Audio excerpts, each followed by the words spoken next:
Oh, let's have a morning. It's good to be back in studio. Hope you're having a great Friday so far. We'll see if we can't, if not make it better. Let's, the three of us attempt to not make it worse for the next 3 hours. 615-737-1045 is how you jump in. No Titans practice today. Back on the field, or I guess back at Nissan Stadium for the first time in quite some time tomorrow for the open practice. Bring your sunscreen, proper hydration.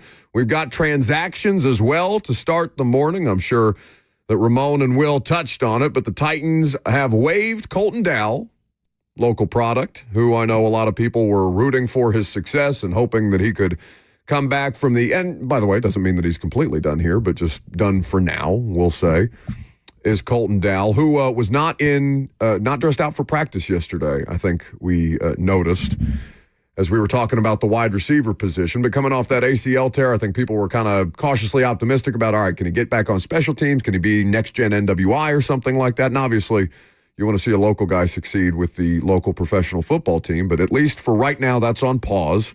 And they bring in Matt Landers to churn the bottom of that wide receiver depth chart. So after we previewed the wide receivers yesterday, Matt Landers added into the group. UDFA in 2023 with the Seahawks. He's wild college career for Matt Landers. Well, I'm honestly surprised. This is a rare college football player that had two different SEC stints that Lucas has never heard of. Yeah, I don't remember him well.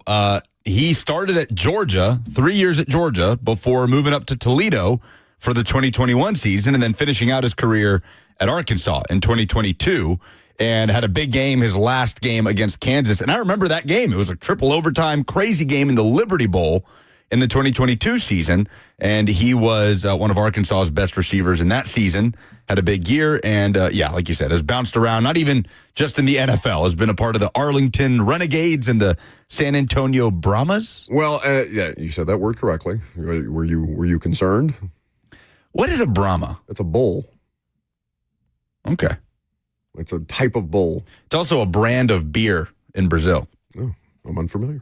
Was there a bull on the label? No. So I wasn't sure what that meant. That's also The Rock's nickname. They used to call him the Brahma Bull. Isn't that why? Really? Isn't that why the team is named Brahma? Weren't they named something else previously? Assumably, that's why. You remember the Rock before he had that huge Aztec tattoo on his arm? It used to just be a bull with like smoke coming out of his nose. The team I'm is unfamiliar with the tattoo art on decorating the Rock's body, other than he has tattoos. He is a part of the ownership group for that team. Correct. So he's never been active on an NFL roster, Matt Landers. He's a practice squad guy. So just like I said, bottom of the roster churn. We don't really care about that, though, this morning. We care about the fact that Lucas was hacked by the Russian mafia.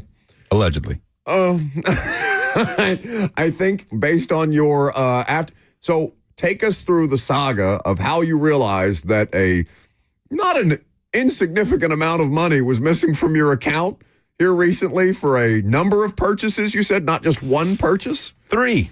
Two Xboxes and a laptop. 2 Xboxes? Yeah. Not one was not enough? I don't know if I... Can Are I we talk sure about that this? Robert didn't do this? Because or is this just something that Robert does to me when he gets a hold of my phone and tries to Venmo himself $100,000? I didn't try to Venmo myself $100,000. I Venmo requested $100,000 from you because I learned that it would only show the first 3 numbers in the amount you're asking for. And I just assumed that it was $100. I almost hit the button. Yes, I know. Yeah, you would have owed me money for the rest of your life. Well, I was very surprised to find, yes, a not insignificant amount of money missing from my checking account the other day, and I immediately started to investigate because the money was spent on the Microsoft Store, and I most certainly did not spend that sum of money on the Microsoft Store, and then I come to realize that somehow my personal email, not work email, personal email. What is it again? For our Cumulus bosses listening. Yeah. No, are you kidding me? Cumulus would have pooped themselves if this was... Personal email was compromised. And my debit card that was linked to said email was used to spend a large sum of money on 2 Xboxes and a laptop. And I could literally see the order history. Like I could track the packages with UPS to see that one Xbox got delivered to an address in Albuquerque, New Mexico. The other got delivered to an address in East Granby, Connecticut. And the Surface laptop that took up most of this sum of money that was spent was on its way to be delivered to the same address in East Granby, Connecticut. Now, for some reason, the two Xbox purchases, although approved on Microsoft and delivered according to UPS, did not go through on my account. So Microsoft told me, no, yeah, you paid for this. Regions is like, no, you didn't. This did not come out of your account. And it's nowhere to be seen coming out of my checking account. That's a mystery. That's good? Yeah, I guess that's good. Okay. Regions told me that like 9 attempts at the Microsoft store were blocked by Regions. For whatever reason, this one for the laptop went through. They're persistent. Now, I was able to go through Microsoft and go through UPS and intercept the package before it arrived at said address and have it returned to sender with Microsoft. I've already disputed the charge. So fingers crossed that I'll just get that money back swiftly and there won't be any more stress about it because it's been a big pain in my butt for the last 2 days. But I decided to contact local authorities. I also put in a complaint for the federal cybercrime website, but I contacted the Albuquerque Police Department, which is a bigger police department, right? It's like big a scene city. out of Breaking Bad. He's having to track down the criminals in Albuquerque, New Mexico. Well, you bet I Google Earthed those addresses, and they're just like suburban homes. And so I contacted Shell homes. Albuquerque police. It's the Russians. And they were, this operator was like, nothing we can do. You got to talk to Nashville police. And Nashville police told me to talk to Albuquerque police. So, Sure. okay. Then I call East Granby police, which I imagine is a police department in this tiny town in Connecticut with like 5 police officers in a building. Sure enough, a police officer answered the phone, and Officer Jones, shout out Officer Jones. Shout out Officer Jones. And I laid out the situation, and he goes, yep, all right, I'll go check it out. I'll call you with what I find out. I'm going to the house. He made a house call. He calls me back. He tells me that there's a gentleman that lives at that house that the police is familiar with. He's like a official. He does something in the city. And he's like, this ain't the guy that hacked you. Corruption. I don't believe that. Oh, we're already flagging this? All right, well, save yours. Let him get through the story before you start Well, the tinfoil it's almost hat at the end here. Basically, this police officer said, well, it could be the Russian mafia, for lack of a better phrase. I said, excuse me? He said they have had instances recently in their community where Russian mafia, again, to use his words, for lack of a better phrase, will hack into people's accounts, will get their information, purchase these type of things with large sums of money, have it sent to these addresses, and either work with the post office or people that live at these addresses and promise them a sum of money to take the package and then mail it to Russia or Ukraine. He said recently there was a couple in Connecticut in their community that they caught trying to do this, trying to take money from the Russian mob to gather a package that they bought using stolen money and then redirect it over to Russia. So he said, yeah, it could be something like that. So Could be something like he that. was so casual the way he was speaking to me, like the Russian mafia just hacked into my account East and Granby, bought a laptop Connecticut, with a my money. hotbed for Russian mafia crime. So who'da thunk? I was stunned for quite some time. And in the end, the Russian mafia ain't getting their hands on this laptop. It's going back to Microsoft. I plan on getting my money back. And so after all that, we're going. We're going. To Russia, we're going. We're going? Yes. No. The three of us. The 3 of us? I think we need to go to Connecticut. I think that Why would we go to We're Russia? going straight to the source. No, I think that they're lying to you. We're I think taking that this matters is- into our own hands. This is a I matter. wanted to do a show trip to Egypt. You want to go to Russia? I want to go to Russia. I want to go Liam Neeson style, Taken, on the Russian mafia And instead of to get my money back. fighting human trafficking, he's pissed because somebody bought an Xbox with his card. I don't want regions to give me my money back. I want the Russian mob to give me my money back. I don't think we have the facilities to ask the Russian mob for any. I think we need to start with like a smaller mafia, like maybe the Irish mafia. I feel like the Connecticut mafia is a good place for us to start. That feels like that's something that the 3 of us could handle. I think it's all a red herring. I think that this local police officer that you talk to In cahoots? is in cahoots with Whoa, whatever wait. locally is going Get on. rid of the over there. music, reckless speculation. We're alleging something about No, this is fully. I'm speculating. It's not reckless. I am just flat out speculating. Even still, if you're going to allege things about a police officer, I feel that we should have the reckless speculation sound. Someone has messed with this board. Oh, the Russian mafia. Who dares mess with the hot keyboard? They strike again. Typical Mead on the FNM Bank chat says, I am missing the particular set of skills. Someone has It's messed 2025. I'll watch a YouTube video. with my board. Okay. Do we? Oh, I heard Justin. I just saw Justin mouth Ross in the control room. No. through the glass. Is he not here today? He is here Where is today. that mouth breather? He is here today. He is handling cover 2. Someone messed with my All right, maybe board. we start with Ross, then we work our way up to the Connecticut Mafia, then we take on Everything the is Russian moved one square to the right. That is there no it is. longer in its same spot. I am seething. There's 2 things you don't touch, a man's wife and his board. I do not like this. Somebody is reminding us to not get Brittany Grinered in our escapades to Russia and to leave the weed pens at Oh, home. no. I know, you and me in trouble. Oh, we're not going. You know what I mean? We are going to You think I'm getting on a flight to Russia without that? You're insane. Come on, we're not. You're insane. We're not. Lucas is going to end up in some Singaporean prison hung upside down as they hit his feet with bamboo sticks. Give me my money back. I came here to get my money back in blood. Either give me the money or the damn Xbox. I was about to say, we're just trying to play the new college football game. That's all.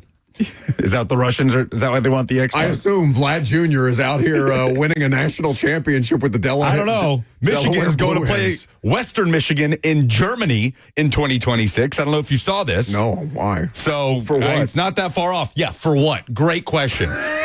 What German kid, what young little Dolph running around gives a damn about Michigan? The first German that came to my mind is like Dolph Lundgren. Isn't he German? Oh, I thought you were going with just missing that. Oh, young Dolph the rapper. I was like, what? Yeah, I could have. We going to Memphis? What's a more typical German name? Probably not Dolph. Like, what's the most generic German first name? Hans. Am I typecasting? Yeah, a little. That's another movie bad guy. Little 12-year-old Hans could care less about Michigan beating the brakes off Western Michigan in Germany. What are we doing? What are we doing?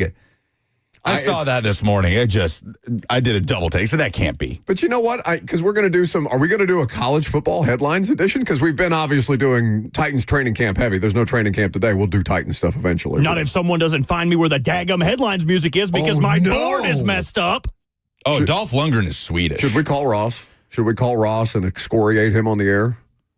I don't know what that means, but I think we should call him and be really upset with him. Lucas had like an Urban Dictionary reading of excoriate when we come back. We'll see if we can do the headlines, if we're even capable. Man, I feel bad that I've pigeonholed Dolph Lundgren. You know what his actual first name is? No, it's not real? It's Hans. It all comes full circle, baby. God, I'm so happy we're back in studio. It's actually nice as hell outside today instead of what it's been, just 104 degrees out on the practice field. But the Titans have a day of rest before they get back out there. We will do NFL headlines as well because there's been a ton of stuff happening around the league while we've been out and covering wide receiver depth charts and things like that. So we'll do Titans, we'll do NFL, but first we've got a college football edition of the headlines because there's been a lot of news there too. I'm Buck Rising. It's 104.5 The Zone.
It's time for college football headlines Before with we do Lucas that, Panzica. Okay. You were saying, sorry. Well, I'm just greeted by stupidity in the chat. Calvin Reed says, "Are we actually going to talk about sports today?" Shut up. Just shut up and go away. You I don't know, wanna deal with you for today. how much you criticize us for letting the chat bother us, it does bother you an awful lot. No, just stupid ones. Not one's a particularly Okay. stupid one. Just saying. Go entertain yourself.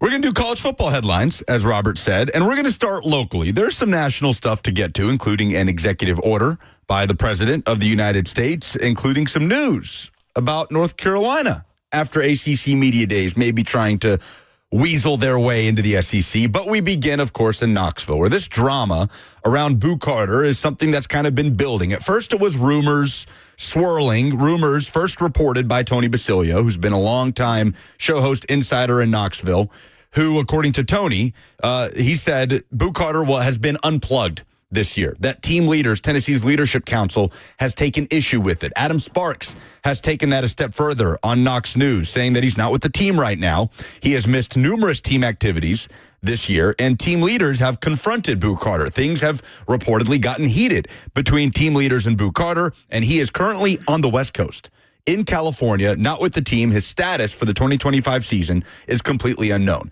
Now, if you need a refresher on who Boo Carter is, which you don't certainly if you're a Vols fan, but highly recruited athlete out of Chattanooga who came to Tennessee and played the star position for them last year on defense as a freshman.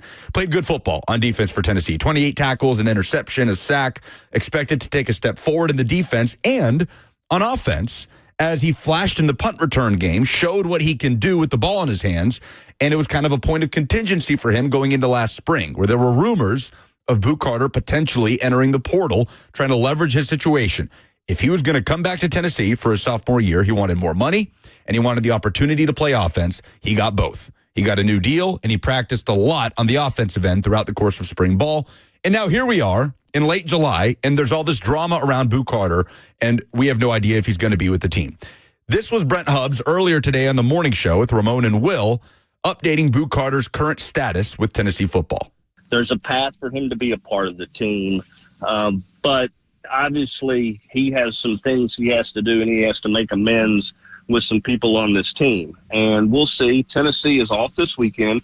Josh Heupel always gives his team a long weekend and a long break right before fall camp starts. So they're off today, and they have to be back Monday evening late for a team meeting, which is the kickoff to fall camp meeting that they have. And we'll see if Boo Carter's in that meeting, and we'll see where it goes from there. This is, there's been some, I'm told there's been some at least third-party communication, if not direct communication, during this week at some point in time. I don't think Boo's been around much, if any. And so we'll see what happens at this team meeting if there's not news beforehand. To answer your question, well, I don't know how this is going to play out. We'll see. But it's obviously not the situation anybody has been looking for or anybody wants to have happen at this point in time in the offseason. You don't want to have these lingering questions out there, but this one's certainly lingering out there. You can catch that whole interview, by the way, on 104.5 The Zone's YouTube page, where Brent goes into detail about everything he knows with the Boo Carter situation. We'll hear more from Brent later in the show as well, Brent Hubbs of VolQuest. But right now, seems like a mess, and this has certainly been an offseason of drama for Tennessee football. It just continues. Do you want him back on the team? He's a good football player. Okay, but beyond that. But the thing is, I don't know how past the point of no return it is with Tennessee's current leadership, right? And that context matters, right? I mean, that's what I care about. I would defer to those guys, especially after the Nico stuff and the way this team kind of came together after that, and Miles Kitselman and Arion Carter and all the leaders in that locker room. Do they want him back? If they don't want him back, I don't want him back, which sucks because he's a really fun player, and the prospect of what he could be for Tennessee this year was a very enticing one. So I have conflicting feelings about this because the sports fan part of me, and it was never anything to this extreme, but I know now what we know collectively, at least an idea. There's not hard and fast contract details out there that we know, but there are reported generalizations about what these guys are making and how much universities or programs are spending that influences the way that you view your team construction. I love that, for example, Indiana basketball, my favorite team, or Tennessee football, your favorite team, are investing the way that they need to invest to compete at the highest levels of the sport. What I do not like is buying a roster that doesn't care about my program.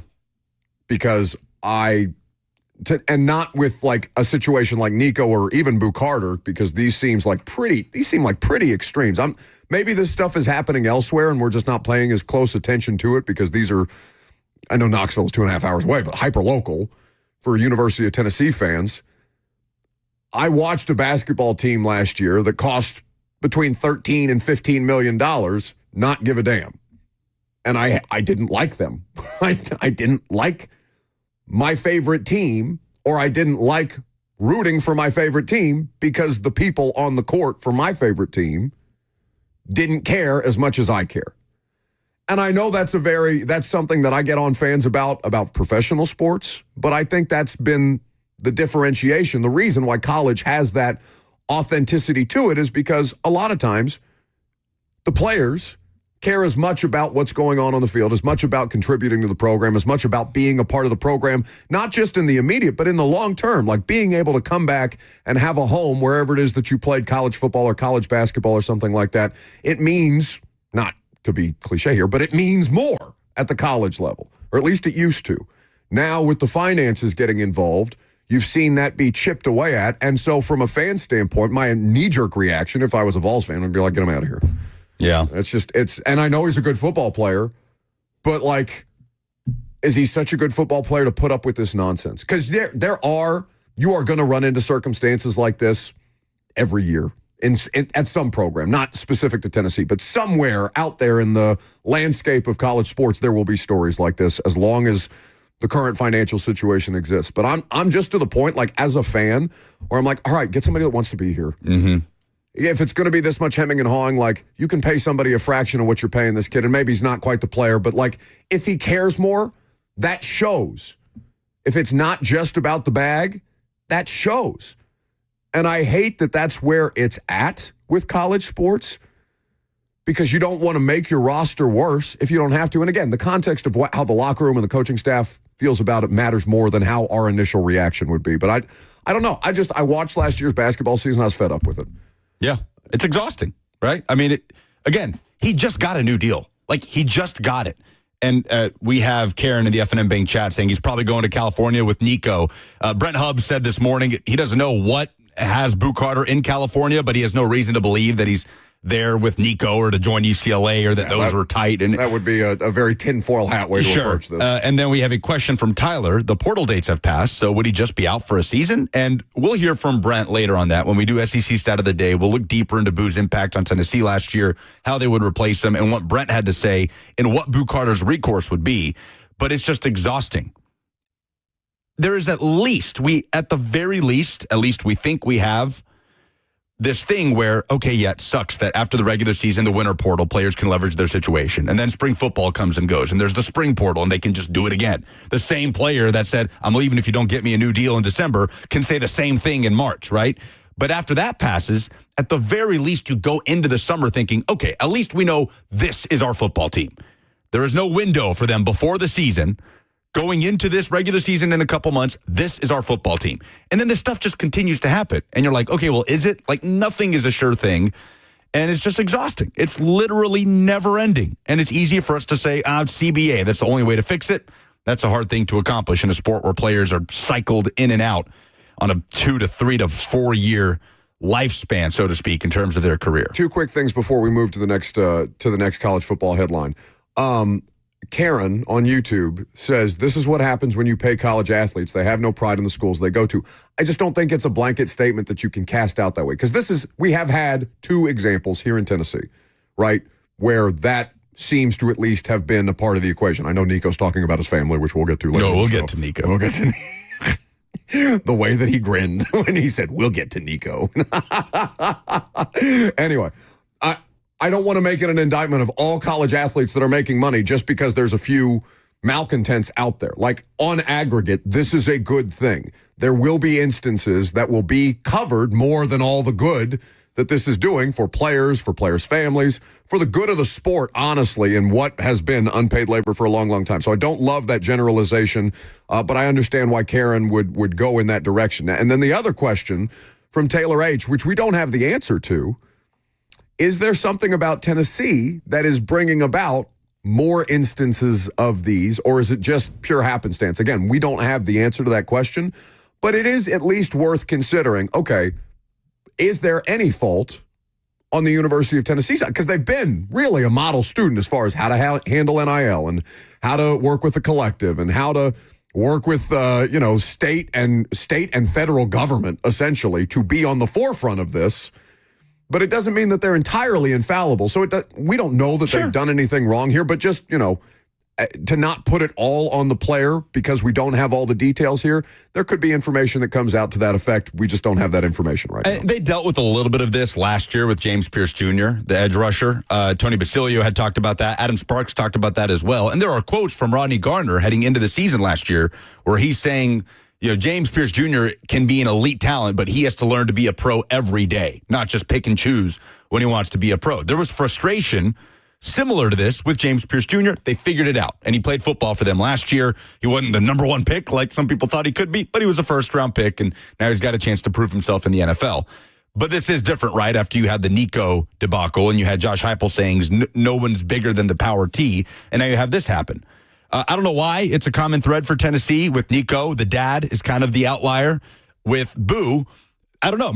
Maybe he thinks he's the next Travis Hunter, and he's not being treated like it, right? Like, I don't know.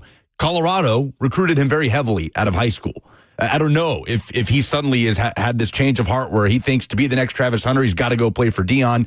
No idea. And there's a lot of rumors around it. We don't know what we don't know. What we do know is he's not with the team right now. He's in California. We'll see if it gets figured out, and we'll talk a little bit more. We'll hear more from Brent Hubbs on that here in a little bit. Speaking of paying college athletes, President Donald Trump has directed members of his cabinet to develop a plan in the next 30 days, this is from ESPN, aimed at preserving college sports opportunities and preventing college athletes from becoming professionals, according to an executive order that he signed on Thursday. So his order basically puts together specific guidelines to preserve athletic scholarships based on an athletic department's annual revenue.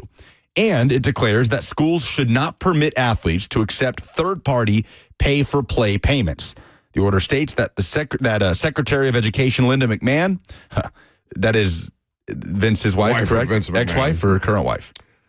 I wasn't quite sure about that. Robert's on the phone. Yeah, he can answer he that definitely question would be able to because Vince, when he was at the Jelly Roll concert, it looked like some level of secret security detail, which would be reserved for the significant others, but I wasn't sure if those were just his private security or his wife's as a result of her being a part of the United States government right now. Well, the order states that Linda McMahon should use future federal funding decisions, among other tools, to force schools to abide by the administration's policy, trying to get college athletics back to a more education-based system. You're coming here for the scholarship, and you can make some money, but trying to get it back to that. Ross Dellinger, who covers college football, the business of college football, was on the Paul Feinbaum show yesterday talking about this. This is Dellinger on what kind of impact this executive order from Trump could have on college athletics. That's a good point. It's interesting. These comments were made just this morning by Charlie Baker, the NCAA president, and he basically said, that while he appreciates the president's interest, in college athletics, if an executive order would come, and we didn't know it this morning, obviously, that it would drop this afternoon, but his focus and the NCAA's focus remains on congressional legislation, and that's just a really key point I can't hammer home enough. And Greg Sank, I believe, has said some similar things, is that congressional legislation provides so much more of a permanent solution to college athletics. And an executive order, as I mentioned, comes with so many questions. And to get back to your point, there's so much going on with Trump's cabinet. They're a little busy with a lot of other things happening in the world that are probably more pressing than college athletics. So I wish I could, come on here and say this is some big groundbreaking thing and everything's going to change in college sports because of this. I don't think that's the case. Nick Saban has endorsed the executive order from Trump as well. He thinks it's kind of tries to direct college sports back to what it should be. But and he also, worth noting that Saban is aware in endorsing that he has the ear of the president. And if you have the favor of the president of the United States of America, you can Saban would be able to legitimately impact change. Yeah. But Dellinger is saying, okay, great, but there needs to be legitimate federal legislation for there to be any actual movement on shaping college sports. I mean, I know Lucas would accuse me if I brought this up of being political on the radio show, but It's to me just another one of these things. Like, there's so many things coming out, and like Ross Dellinger is pointing out, there are a lot of things going on with the Trump administration right now that it seems that they're putting out a lot of different things in a lot of different areas that would, aren't necessarily impacting actual change, but are at least headline worthy to, it seems, not have to talk about the thing that people keep bringing to his attention, which is connection to the Epstein list. Now, we don't have to get into that at great length, but because it is sports adjacent and because it does involve the president of the United States, it is fair to wonder, okay, why now? Why this? Why is this suddenly so important? And is it actually that important, or is, as Ross Dellinger is saying, it's just kind of, these are words on a piece of paper that don't have actual meaning or consequence yet. Yeah. So we'll see what comes of this, if it actually brings up any change in college sports. Right now, it's still chaos. Even the parameters we do have seemingly don't matter when a guy like Boo Carter is estranged from his team and seeking some other type of recourse to maybe go elsewhere. I don't know. Again, we don't know what we don't know. We'll hear more from Brent Hubbs later. Quickly, before I pivot to this North Carolina story, I want to remind you guys that Summer Nights and Fair Delights are coming back at the 21st Annual Williamson County Fair. 9 days of fun, rides, food, family entertainment happening August 1st through the 9th. And we've got chances for you to win tickets. Listen all week long to win, or you can sign up online, 1045thezone.com/contest. So, ACC Media Days has been happening this week. Bill Belichick, the room, the amount of people in the room for Bill Belichick's ACC Media Days. I saw some people comment that there has never been this big of a crowd for a North Carolina basketball coach at ACC Media Days for basketball. Sorry, a little louder. Oh, Robert says cap. Big cap. Did you guys also see the issue that arose with Bill Belichick at his table? So the ACC ordered these nameplates from an outside company, Bill Belichick, head coach North Carolina, for each table that the coach would be sitting at. Someone stole Bill Belichick's nameplate from his table. They used an outside company to make these, so they couldn't readily get him another nameplate for his table. So someone at the ACC kickoff party went to his table, stole his nameplate before his media availability was even there, and they cannot find out who did it. And I am glad I no longer work there, because they would have all thought it was me, and I did not steal it. I did have one of my rats take it. Well, do you have any thoughts on this? That Inside Carolina is reporting that North Carolina is, quote, aiming to land in the SEC should it exit the ACC. ACC exit fees drop from $93 million to $75 million when the 2030-2031 academic school year begins. Now, it's not an instance of the SEC recruiting North Carolina, but seems to be an instance of North Carolina maybe trying to weasel its way into the SEC. What say you, ACC truther Robert Walsh? Yeah, they've had a lot of trouble gaining an ACC championship. The Florida States, the Clemsons, the NC States, the Virginia Techs of the world have kind of barricaded them from winning that. So it makes a lot of sense to me that they would want to go to a weaker conference where they would get to play Vanderbilt, Mississippi State, Kentucky, have a chance to really fight for a conference championship. But I think the hang-up is they aren't good enough at basketball. I think it would bring down the conference a little bit, and they would need to shore this up in the Hubert Davis era of Carolina basketball. But for football, it would make a lot of sense. North Carolina's a better team than the bottom fourth of the SEC right now. That's got to be the hang-up right there for Greg Sankey. Yeah, but that basketball program. Yeah, not a storied history that they would be able to bring with them. So then the SEC would be saying, Michael Jordan, SEC legend. Like everyone, like Vince Young. Everyone in SEC legend, Vince Young. Everyone in the SEC Texas is so mad. So shameless oh, for that. no, ACC shouldn't be able to claim Katie Ledecky. They shouldn't be able to claim. They can claim whatever the hell they want, because if a team came to the SEC, you would do the exact same thing. North Carolina ain't coming to the SEC, but this is something that popped up. I'm interested to see. I don't think the media poll has come out where UNC will fall in the predicted order of finish, which doesn't matter. We understand. It's off-season fodder. It's talking season. Robert, where would you guess UNC will land? Clemson will be picked to win. They're rightfully a national championship contender, or considered to be, going into the year. But where would you guess UNC will be picked to finish in the ACC if you had to? I would say they would finish somewhere between 3rd and 5th is where I would guess. Really? Top 5? I'm fascinated. It's such a fascinating. Is it really not out? The year one ACC experiment. media poll isn't out yet? I haven't seen it. I can't find it Let me anywhere. do some digging. I know some people. Investigative journalism. He's on something else that I don't think we're going to bring to air, but he's been whispering sweet nothings into my ear about his own cover-up that I'm looking forward to hearing more about. While you do that, Robert, do you mind pulling up that Nick Saban audio real quick? Yeah, I do. Can't do it. You've already disparaged my conference enough. I'm not going to play about your long-storied, this coach wants to get back into coaching. Your option is either play the audio or go get my breakfast. You don't have to get the breakfast. He went to go get the breakfast. No. Here's Nick Saban on this rumor that was put out there by his former quarterback, Greg McElroy, that he wants to come back into coaching. He addressed it finally in an appearance on Fox News. I never really ever had a thought about getting back into coaching until 2 days ago. Miss Terry said I had to run the sweeper in the entire downstairs. So while I was running the sweeper, the thought occurred to me, when you were coaching, you had a heck of a lot better job than this. I never really ever had a thought that's about Nick getting Saban back talking into about coaching. Shooting down until rumors 2 days ago about getting back into coaching. How many times did it record? Did it play it twice? It just started the second time. God, I'm slacking. I'm slipping, guys. I think I'm going to have to resign. Okay. You say that way too confidently. Careful what you wish for. Go ahead. This is like you saying that Malik Willis and the Packers beating the Titans would be heaven. And I said, careful what you wish for. And then 2 weeks later, It was funny for a minute. You were crying about having to cover a bad football team. Careful what you wish for. Well, the coach did it first. 615-737-1045 is the number if you want to jump in. We are going to get into some SEC stat of the. You have a stat of the day to follow up your college football headline segment? Just a closer look at what Boo Carter did on the field last year. I'm Buck Rising. It's 104.5 The Zone.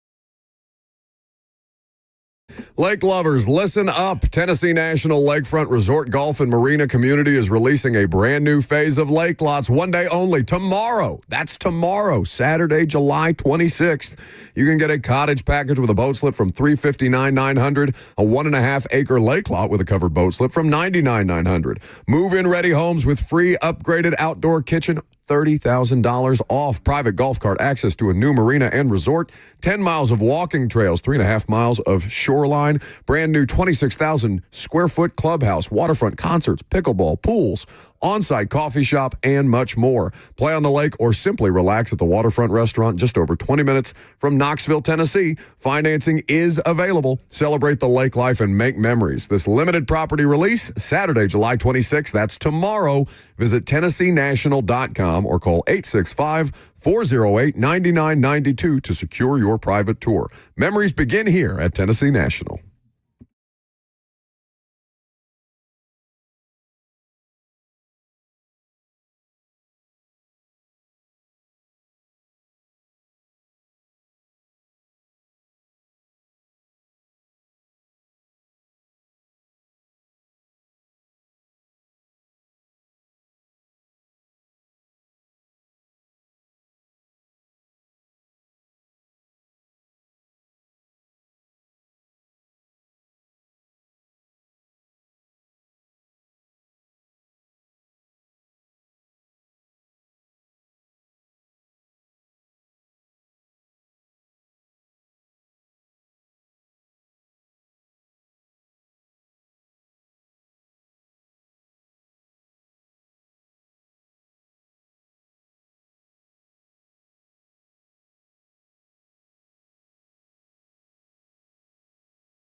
Boo Carter, by the numbers last year, his true freshman season at Tennessee after coming out as a highly touted prospect out of East Tennessee. We talked about the numbers on defense, 28 tackles, a sack, an interception, but it's what he did in the punt return game that really uplifted the excitement of what he could do on offense for this team. 12 punt returns, 198 yards. He averaged 16 and a half yards per punt. Really flashed. I think back to the one he had against Georgia that helped Tennessee get up to a 10-0 lead in Athens before, of course, falling by a couple of touchdowns in that November regular season game. For God's sakes, Lucas. Was that my phone? Yes, it's never mine. Damn it, Elon. My phone is like, it's to sleep right now. There's no reason that the show should come blaring through my phone. Elon is what he muttered. Yeah, it's a fine. Oh, it's a my fine. goodness. It's entirely within your control. Unbelievable. Elon is not working with the Russian mafia who's already compromised your bank accounts via email. You don't know that. Yeah, it's probably it's reckless speculation. Anyway, those are the numbers for Boo Carter last year. So, this isn't an instance of this is a guy that you have to have on your football team. Like, Boo Carter is a player that brought a lot of excitement this year for what could be. Can he make an impact on offense? An offensive skill group that has a lot of unproven guys. Talented guys, but largely unproven. And he is a significant member of a defensive backfield that's already down at star corner, potentially, for the beginning of the year as Jermont McCoy recovers from an ACL he suffered back in January. But what recourse does Boo Carter have? Like, that's what I kept coming back to throughout this drama this week. It's like, okay, well, what are you going to do, bud? There's no transfer portal. You're not a grad transfer. You're a sophomore. So Brent Hubbs of VolQuest laid out exactly what Boo Carter could do if he were to leave Tennessee this year. It's to my understanding, if he transferred out, he would have to be a walk-on somewhere, but he could not be in the SEC. Now, there's some people who some of that's interpretation of rule, not about the SEC, but about whether or not you could be a walk-on or whether you could go on scholarship. It's my understanding the best he could be would be a walk-on somewhere outside of the Southeastern Conference. He could not transfer anywhere, even as a walk-on within the SEC. There's a situation where there's a kid who transferred from Wisconsin, I think, to Miami. He's not a grad transfer. He transferred outside of the window. And it's to my understanding he's going to be a walk-on down there and play this year for Miami. That's the rule I understand, but I don't, again, some of that stuff's up for interpretation, but that's the way I understand the rule. So Boo Carter, I suppose, could potentially, according to Hubbs, just make up that scholarship money in NIL and then some, somewhere else, like Colorado or wherever. That seems like the only recourse he could possibly have other than sit out for an entire season, which doesn't seem ideal for a sophomore. At that point, how attractive of a prospect is Boo Carter for anybody if you were going to pitch a fit and sit out for a season after getting what you wanted in the spring? He got what he wanted. So it just has you scratching your head, and it has you, again, exhausted. And we'll see how Tennessee's leadership feels about it and if there is indeed a path back to this team for Carter. So Josh Heupel is expected to address this when he speaks next on July 29th, is my understanding, based on Sparks' information in the article. By the way, that audio courtesy of the morning show. You can check out the full interview. I imagine it's on YouTube. It is on Justin? YouTube. Okay, so you can check that out on 104.5 The Zone's YouTube page. Brent Hubbs' visit with Ramon and Will that he does on a weekly basis. How Josh Heupel, it's a big year of various Josh Heupel tests, isn't it? Mm-hmm. We talked to Pate about this, Josh Pate, when he was in studio with us last, probably, 2-3 weeks ago, and maybe a little longer. And he said, this is going to have to be, and this is just from an on-field standpoint, this is going to have to be the best coaching job that Josh Heupel's ever done based on the different things that have happened to the program. And that was pre-Boo Carter controversy. He's being tested on the field and off the field. And so as much as Boo Carter is going to be the headline grabber here because people are interested in what's going to happen to the player and does he actually want to be here and is he doing things correctly or is he, over leveraging his situation, those things will be talked about more. But every time we talk, since we have talked about a lot of different things that the University of Tennessee and by extension Josh Heupel has had to navigate, I'm fascinated to see how he does it. Because there is going to be an on-field component to this, and there's going to be an off-field component to this. I think he's received pretty high marks on how he navigated Nico. To have two of these within a span of 6 months, little less than 6 months, has to put some strain on it. He's very skilled, very adept at not saying anything, not further fanning flames. Oh yeah. Around this type of stuff. So I'm sure it'll be fine, but I'm genuinely curious to hear what he has to say. And I don't know how genuinely curious I've been about many Josh Heupel press conferences because I know he doesn't say much. Well, the Nico stuff, like, again, there can be a discussion about could Tennessee have done something better to foresee the situation panning out? Like, we know that they wanted more, both around Nico and financially, after the regular season. And then we went into spring practice, and then it all bubbled to the surface. But once it reached that breaking point and Nico bailed and missed practice and isn't responding to teammates, at that point, it's just too far gone, right? Because if you're a head coach and you allow your quarterback to hold you hostage and you bring him back after all of that, okay, great, you have your quarterback, but at what cost, right? When it comes to the rest of that locker room that have lost trust in that guy. So the second Nico bailed and didn't respond to his team and his coaches, it was over, regardless of what the financial stuff was. If you're Josh Heupel, how could you possibly have the trust of your locker room if you're just going to kowtow to everything that this kid wants? Hey, you know what, though? That happens. Oh, sure. Absolutely. I mean, I know you think that I have nothing but glowing things to say about Mike Vrabel, but the way that Mike Vrabel handled Jadeveon Clowney versus the rest of the roster, yeah, bad. Yeah, and it will rub players Impacted the wrong way. Locker room. And that was, COVID season, different circumstances, but like that was one of the most glaring examples that I can remember of Mike mismanaging a situation. Yeah, exactly. And again, not to relitigate the Nico stuff, but like you weren't in the playoff because of quarterback play last year, right? You were in the playoff because of a dominant defense and run game. A lot of times you were held back by quarterback play. The thing about Nico was the ceiling and the flashes of that ceiling that we saw last year and the ability to not make crippling mistakes that ruined your season. So Heupel didn't kowtow to that leverage because Nico probably didn't have as much leverage as Camp didn't have as much leverage as they thought they would, clearly in hindsight. Okay, so what does that mean now for Boo Carter? If you're Josh Heupel, he's like, talking to your football team, your leadership council. All right, guys, here we go again. What are we doing here? I have a feeling it's largely going to be up to those guys because the way they came together, no one's bigger than the power T. There is going to be a bigger spotlight on this situation than there would have if the Nico stuff never happened. So how it is dealt with certainly will be left up to Heupel and his team's leaders, but there is certainly a bigger spotlight on it. We're watching it more closely because of the Nico stuff. And if it all falls through and Boo Carter, it's just too far gone and he can't be a part of this team and has lost the trust of his teammates, then it stinks because he was a fun player, an exciting player for this year. And Tennessee football will go into the season and try to keep their head above the water. And the hope would be to obviously win some games you're not supposed to, and then go into next season feeling like you held it together in a turbulent season when it came to the culture of the locker room.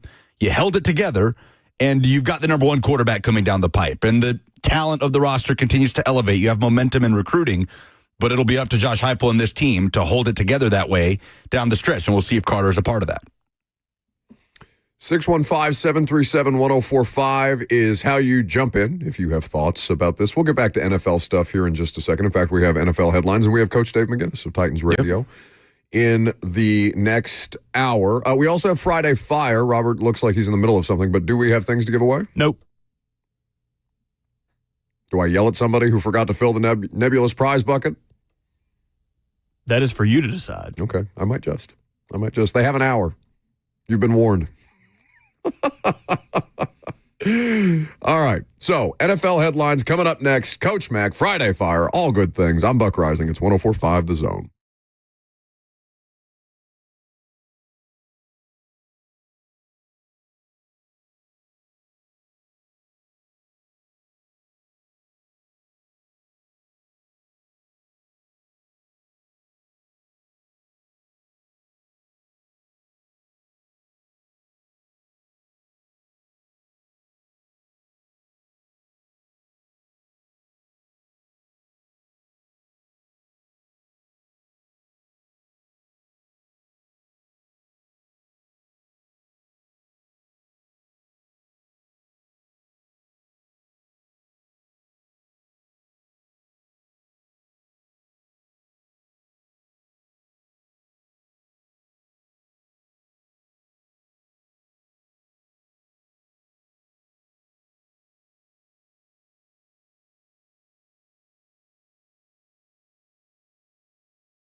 It is 10:59. Good morning from the 104.5 The Zone Studios. I'm Lucas Panzica. Titans training camp continues. There is no media at practice today. The Titans did make a transaction this morning, releasing wide receiver Colton Dow and signing wideout Matt Landers. Dow is a local product from Wilson County. He was a 7th-round pick by the Titans in 2024. Landers is a former UDFA out of Arkansas who spent time on the Patriots practice squad last season. Titans will be at Nissan Stadium tomorrow afternoon for an open practice. In NFL news, the Raiders are releasing star defensive lineman Christian Wilkins, who has been recovering from a Jones fracture that he suffered last October. The Raiders are voiding the guaranteed money left on his deal due to how Wilkins has treated the rehab on his foot. The 29-year-old signed a 4-year, $110 million deal in the spring of 2024. He is signing a grievance with the NFLPA for that guaranteed money. Nashville Soccer Club heads west tonight to take on San Diego FC. It is number 2 in the East against number 1 in the West. Nashville can vault to the top of the MLS standings with a win. Kickoff tonight is at 9:30. Pregame coverage here on The Zone starts at 9. For all your foundation repairs and waterproofing needs, visit USSTN.com. Breaking news at once on your home for the Titans and Vols. This is 104.5 The Zone.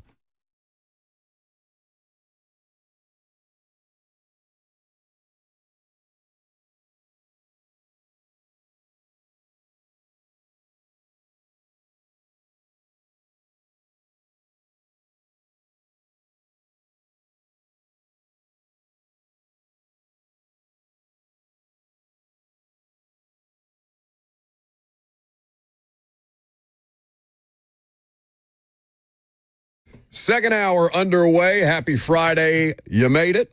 Congratulations to all involved. Morale is high unless you're Lucas and you're fighting the Russian mafia to keep them out of your bank account.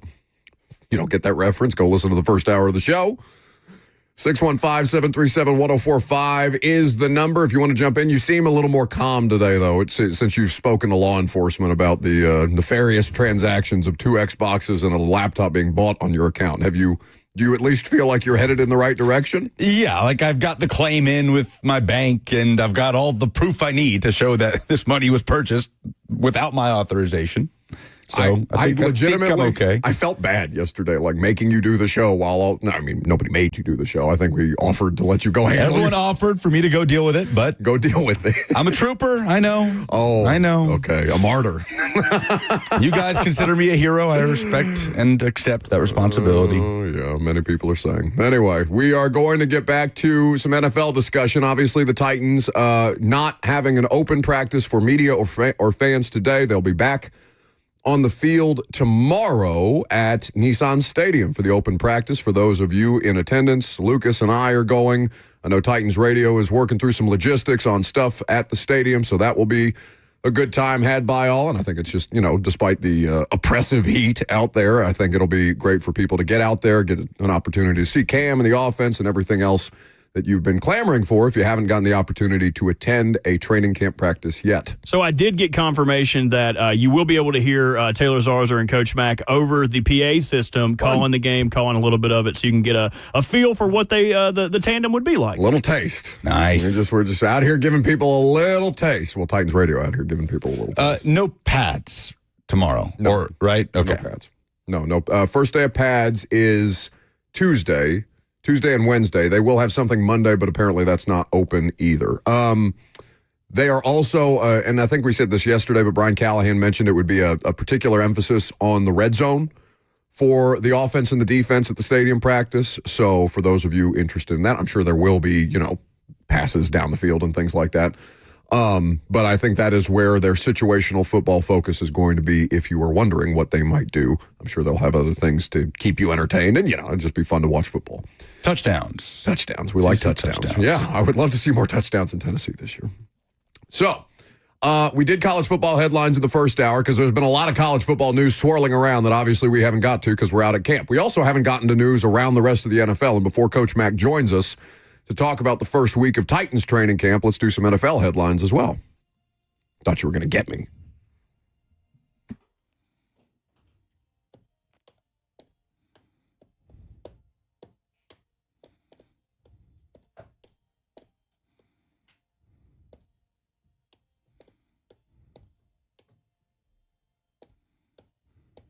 Don't waste people's time. It's time a for short NFL segment. headlines with Lucas Panzica. He was sitting there looking at me, waiting for me to open my microphone.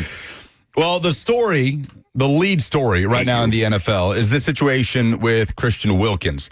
I mentioned it in the update. Stunning move as they release the star defensive lineman after he signed a 4-year, $110 million deal in the spring of 2024. After 1 year playing on that deal in Vegas, he is being released with the designation of terminated vested veteran, according to Adam Schefter. So he suffered a Jones fracture, which is essentially a foot injury, in his left foot in October of last season. Because of how he has treated the rehab from his injury, the Raiders are voiding the remaining $35.2 million of guaranteed money left on his deal on June 4th, and I suppose that means June 4th of next year. And the belief, according to ESPN, is that he needed another surgery. He didn't want to get it. And then the Raiders are voiding the guaranteed money due to, quote, failure to maintain his physical condition to play. He's already filed a grievance with the NFLPA. This is something that could get messy. But Christian Wilkins, 29 years old, dealing with the foot injury, is out there and is going to be in this mess with his now former team, the Las Vegas Raiders.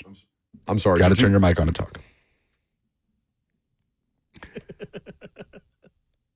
Did you read the full statement from the Raiders? Quote, we have decided that it is in the best interests of the organization to move on from Christian Wilkins, and he has been informed of his release from the team. This franchise has a commitment of excellence on and off the field. With no clear path or plan for future return to play from Christian, this transaction is necessary for the entire organization to move forward and prepare for a new season. Wilkins and his camp, of course, have denied that they have mishandled this rehab and return from injury. I haven't texted Fitzy about this. Jason Fitz, who's noted Raiders fan. diehard Raiders fan. We'll probably talk about it on Fox when we're on Saturday, 5 to 7.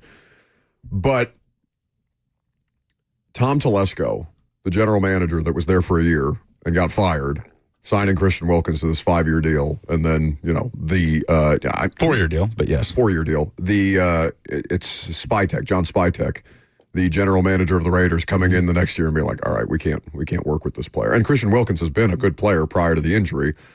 So it is a bit of a surprise, especially when you see that it's gotten kind of messy and that it's all just come to a head yesterday in a surprise release that way. I think there's going to be the natural knee-jerk reaction, I think, from media and fans will be to see that statement, to read some of the details that are being reported and be like, well, if the player's being a malcontent and has his own treatment path, or a treatment path that he's not willing to go down that the team is recommending, then the fault is outright on the player. I would like more information here, just because stories like Kawhi Leonard and the Spurs exist. Do you remember the details on that?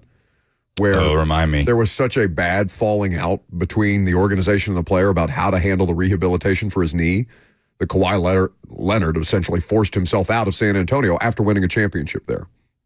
And, Kawhi Leonard is not a vocal person, famously, and there was a lot of different details there about how his health was handled moving forward. But there can be fault on the organization, too, based on the treatment path that's recommended. So I think that a lot of people are going to look at Christian Wilkins and be like, all right, that bum didn't want to get foot surgery or something like that. But I think there's a little more information here that's required before we make any kind of grand assessments about who's in the right and who's in the wrong. Yeah, and that's what the arbitration will be for with the NFLPA, and we'll see how this gets resolved.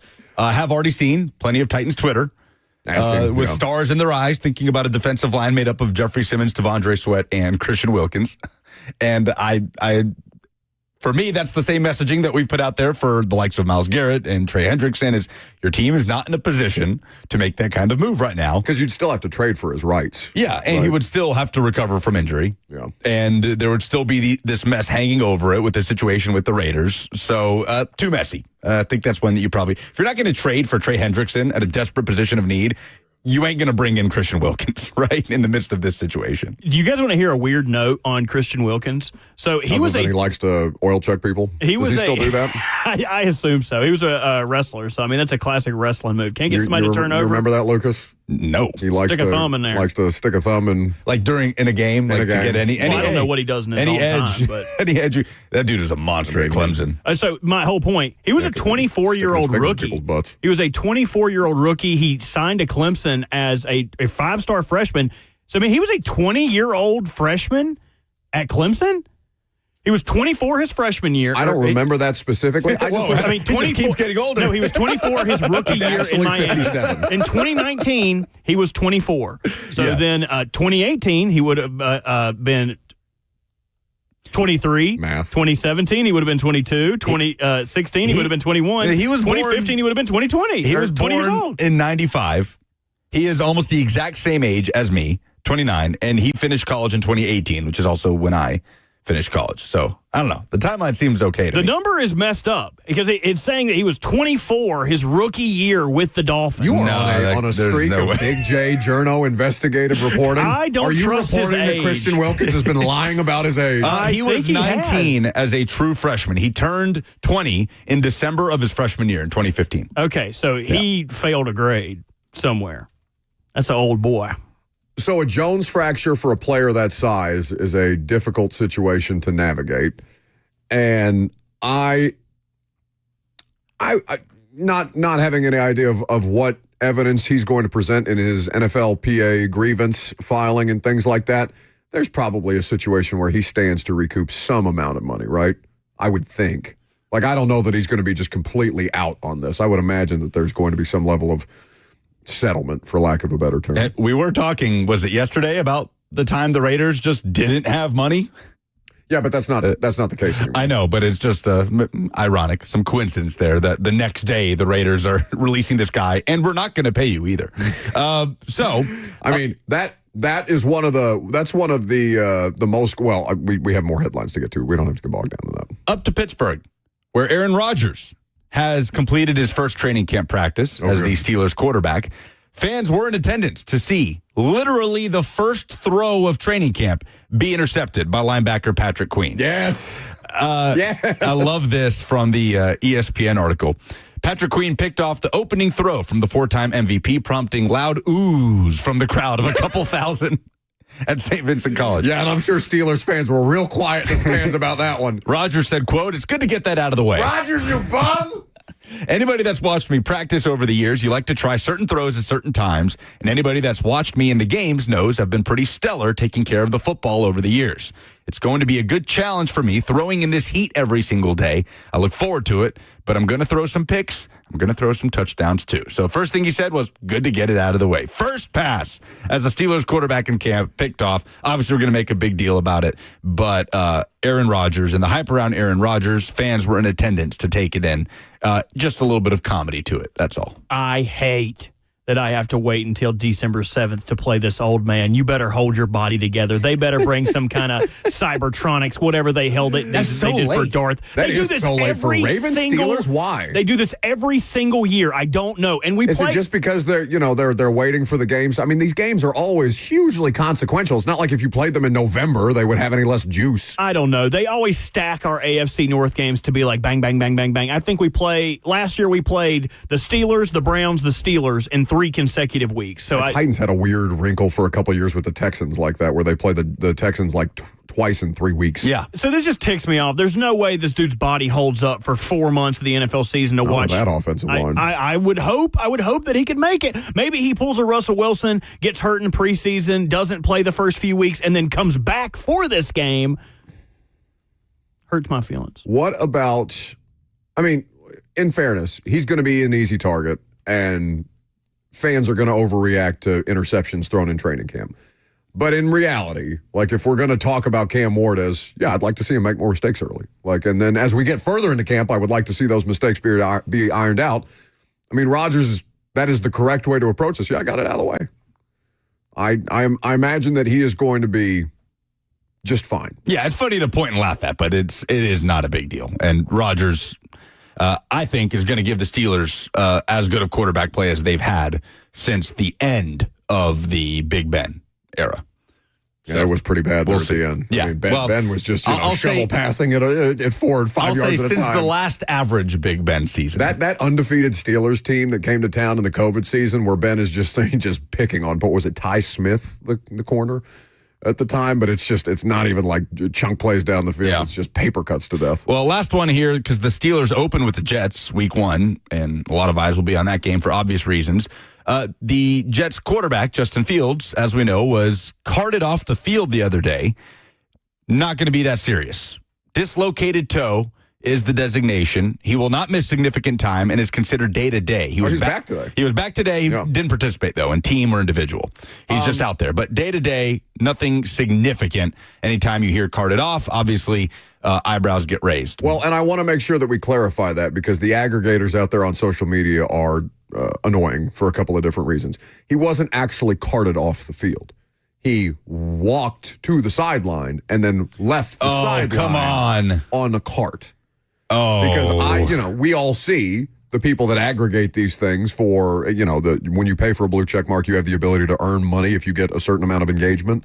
Like Adam Schefter tweeted, Jets quarterback Justin Fields was carted to the locker room. Yeah, who's with an apparent lower leg injury. I don't have many criticisms of Adam Schefter, and far be it for me to lob any criticism towards Adam Schefter, but he's not at practice. Yeah. You know what I'm saying? Like, this is why when local people get frustrated about things reported on the teams that they are there to cover, but it gets aggregated, and Schefter is guilty of aggregating in this particular situation. Again, it's a small criticism of Adam Schefter. He's not Dove Kleiman or ML Football or all these other BS fake, or not fake accounts, but aggregation, engagement-driven accounts that are saying, oh, my God, Justin Fields carted off. He'll be fine.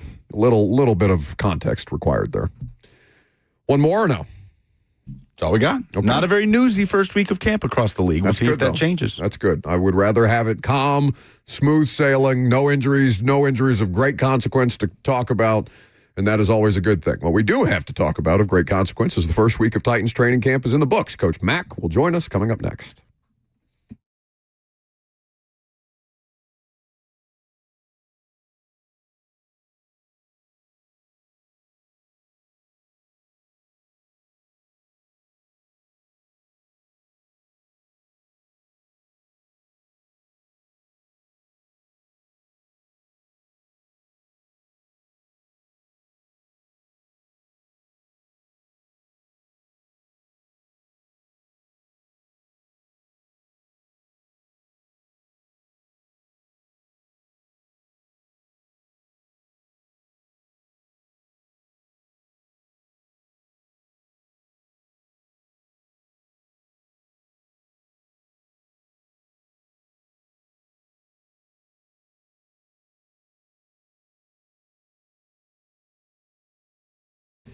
Premier Generators is here to help you stay ready so you don't have to panic and go into scramble mode if something happens to your home's power. Because when the power goes out, everything changes. Comfort, safety, even peace of mind. And that's exactly why every homeowner should at least consider the idea of a backup generator, especially in Middle Tennessee. I've talked about this a lot. We have a lot of unpredictable weather, as you well know, and a generator keeps your home running, your food safe, and your family protected. And for those with medical needs like oxygen machines or refrigerated medication, it's not just convenience, it's critical.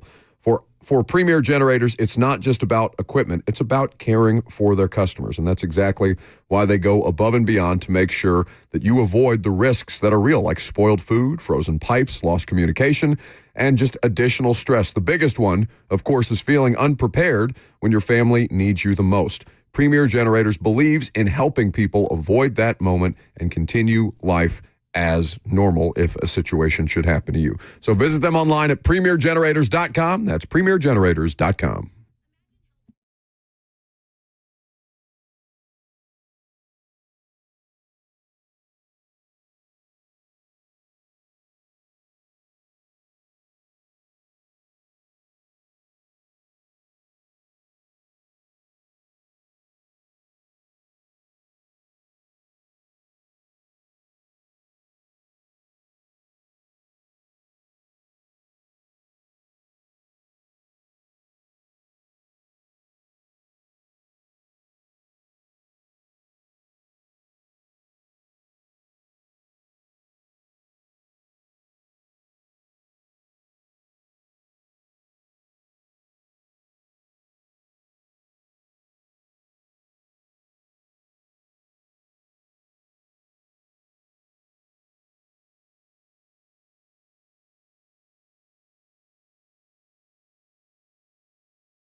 Welcome back to the show, fueled by Hattie B's Hot Chicken, the best hot chicken in the world. Coach Mac's the best. He's always good to join us on Fridays. I know Mac and the rest of the Titans radio crew are looking forward to getting back into Nissan Stadium. What's it called? Back Together Weekend, I believe, is what the NFL dubs this coming weekend. And they're going to have coverage on NFL Network. Titans Radio is going to give you a little taste of the Coach Mac Taylor Zarzour combo that you can hear in the stadium if you are in attendance. Mac, we're looking forward to being back out there, and I know the fans are too, and I know you guys have been working diligently and will continue to do so through training camp to make sure y'all are ready to go for the season. Yeah, hey, Buck, yeah, we are. We've had several meetings on this event for Saturday, and, we're gonna be able to do, we're basically going to narrate practice. It'll give us a chance to kind of work through some things in the booth. We'll have Amy Wells will be on the field, and Will Bowling will be on the field. Rhett Bryan will be coordinating between back and forth. We'll get interviews after some of the segments are over with. So it should be a pretty fun afternoon. We're looking forward to doing it.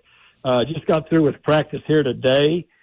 And they're going to be rested up and ready to go tomorrow. Lucas keeps telling me he's got some kind of obligation with Titans Radio, and I didn't hear Lucas's name. I never said that. I think he's just lying to me, Mac, and I'm just there to take up space. Okay. Lucas is a part of it. He is absolutely a part of it. He's not lying to you. I think he lied to somebody to get a credential for Titans Radio, but that's neither here nor there. Coach Dave McGinnis, presented called by a long con. Two Rivers Ford, the South's most trusted Ford dealer, online at tworiversford.com, just 7 miles east of Nashville International Airport in scenic Mount Juliet, Tennessee. All right, Mac, first week of practice, we try to keep your voice in the back of our heads at all times in this particular situation, but more importantly during training camp, when you are looking for players to make mistakes so that they can put these things on practice film, go back and study them, and then improve upon them throughout the course of camp. So far, it sounds like the rookie quarterback, and just seeing what we've been able to see from our vantage point, has handled the situation pretty well, even though the defense gave him a little bit of a harder time yesterday than they did the first day. So, I mean, that's training camp. I mean, you want both sides to be able to progress, and that's important. I mean, if you have it too one-sided, well, then you've got a problem with your team. You want both sides to be able to progress. And here's the other thing, too, after coaching for over 3 decades in this league, during training camp, when you restart your install, you're trying to work on some things to see, what will work. And you coaching linebackers, you tell them, look, get your directional delivery keys. Take a chance. Go take a chance right now. Take a chance to do those things. Try to get ahead of the blocks. See what the little details you can pick up. And it's the same way offensively. I mean, what you're trying to do is test out some of the things you can do, and try to start smoothing it out. I think one of the big telling things will be the 2 weeks that we're going to be gone with this team to Tampa Bay and then to Atlanta, especially with the youth on this football team. It's extremely, extremely important. I mean, because you get used to practicing against the same people. And I promise you, both sides, when they're watching tape, they drill this tape down, say, hey, look, off of this split, this is what they've been running. This is what they've been running off of this motion, this formation. You scout each other. So you want to put them in some stressful situations, but at the same time, you're not trying to inhibit them and trying to put a chokehold on them so that they're afraid to try things. That's really, really important. Coach, I know you spend time at practice focusing on specific positions, but in terms of what you just referenced, the defense kind of bouncing back a little bit yesterday, and Cody Barton individually getting that interception off of Cam Ward, he mentioned talking to media after practice about reacting to something he saw from Cam the previous day and then capitalizing on it. What did you notice in that game of cat and mouse between Ward and Barton? Well, see, I didn't see it because I was working on the tight end. Fair enough. I mean, I've got to be completely transparent and honest. This thing that I'm doing, practices with the film crew, it's for Microsoft and for Titans All Access, and we're focused on positions. So, when it happened, I mean, of course, it's the first play of 7-on-7. It was the oohs and the ahs, but the tight end so to break it down, but it sounded like, from what he said, and it makes a lot of sense to me. I've been in those meeting rooms. Off of that split, off of that formation, it was the same pass that they'd gotten him the day before. I do know that. It's the same one they'd gotten him on the day before. So, I mean, he's a veteran. I mean, he's a smart dude, and he jumped it. I mean, he saw it. He read his keys. Great directional delivery key, I would imagine, and that's why I say he took a chance and jumped the rabbit in training camp, which is what you have to do. And the person that will learn from that is the young quarterback, because according to what Barton said, the young quarterback came to him and said, "What did you see? What brought you over there?" That's the way that you learn during camp. As a coach, do you almost relish those moments happening to your young quarterback, to have that opportunity to see how he breaks it down and then how he responds to it? Sure, and that's a big thing. Look, here's two things. Young players, whether they're quarterbacks or not, here's the two things that inhibit their development the most. First of all, they get ahead of themselves. Now, when you get ahead of yourself and don't follow progression, you've got an issue. The other thing is when something bad happens, you crater. You crater mentally, and you can't recover from it.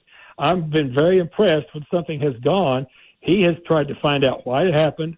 What can I do to improve? What were you looking at? The best teams I've been on, there was a lot of dialogue between the offense and the defense, about we call them bird rabbit keys, things that help, that can help one another. But the biggest thing is the way that he reacted. I mean, he doesn't, if something untoward happens, it doesn't crater him. That doesn't carry over even to the next play. That's going to be extremely important in his young development. Well, and as we spend more time with him, Mac, obviously you at a different level and a different level of access, but just kind of getting to know more about Cam Ward beyond what we learned in the pre-draft process and from people who were with him or played with him or coached him at Incarnate Word, Wazoo, Miami, and the whole way through, is just how much he seems intent on raising the day-to-day standard. As a rookie, his first practice was, I thought, pretty good. And Brian Callahan seemed to be pretty pleased with the level of efficiency that the offense was able to operate at, even though, Cam may have left some throws on the field or maybe there was some moments of miscommunication, and Cam gets to the podium with us and just talks about it being subpar based on his standard and the exact kind of approach that you want to hear from a player in that position, and that he's already in that much command of it. Yeah, that's kind of what I mean, Buck, when I said that, young players, if they have any type of success, get ahead of themselves, thinking, okay, this really works, so I'm there. I mean, it does, and again, I've never talked to Cam yet. You guys know him as talking to him better than I do, but what I have observed and just watched from the time that he's been here, and then watching him on tape, vetting him, for this draft, the thing that's solid about him is he's got both feet on the ground. There's not a whole lot of extemporaneous BS around this guy, and that's extremely important. I mean, he's focused like you need to be focused, and I think he understands, the importance of where he was drafted, why he was drafted, the importance of his development for this football team. So, I mean, that's exactly what you want. And that's kind of what I alluded to when I'm talking about don't get ahead of yourself. Stay within the moment and stay within the realistic moment of what's happening right now. Coach Dave McGinnis of Titans Radio here with us on 104.5 The Zone. Mac, you mentioned the work that you're doing for Microsoft and Titans All Access, and of course you can go to TennesseeTitans.com and see all of these great insights and analysis that Mac is providing from a unique angle at Titans training camp practice if you can't be there in person yourself. You mentioned the tight end group specifically, Mac, and it's an interesting collection of players, and obviously we're in the infancy of training camp, so not trying to get too far ahead of ourselves, but I just so enjoy watching the different kinds of players that they have in the room and the different elements of what they might be able to do with them. I know they're not trying to make niche players out of any of them. They want them to be as well-rounded as a group as humanly possible. But what are you seeing right now from Gunnar Helm and Chigakonkwo, Josh Wiley, and the rest? Well, that's a good observation because they are different. They're different, but they're going to be asked to do some of the same things. They even had some 13 personnel yesterday, which is 3 tights, 1 wide, 1 back. I think they're going to utilize, some of those things. And you're right. Each of them are a little bit different, but they're going to be asked to do some of the same things. These guys, they'll be in 12 personnel, and they'll use one of these guys as a fullback. They're going to, I think, either or both combinations will be able to split out. Chig to me is one of these guys that has reworked his body too. I mean, he looks different. I mean, he has reworked his body. This whole group came back in really good condition, and that's a credit to them, and it's a credit to a lot of what's going on with their development, from the nutrition program to the weight program to the body composition. So Chig's reworked his body. Gunnar Helm is a very interesting guy to me, because when you vet him at Texas, he's a space finder.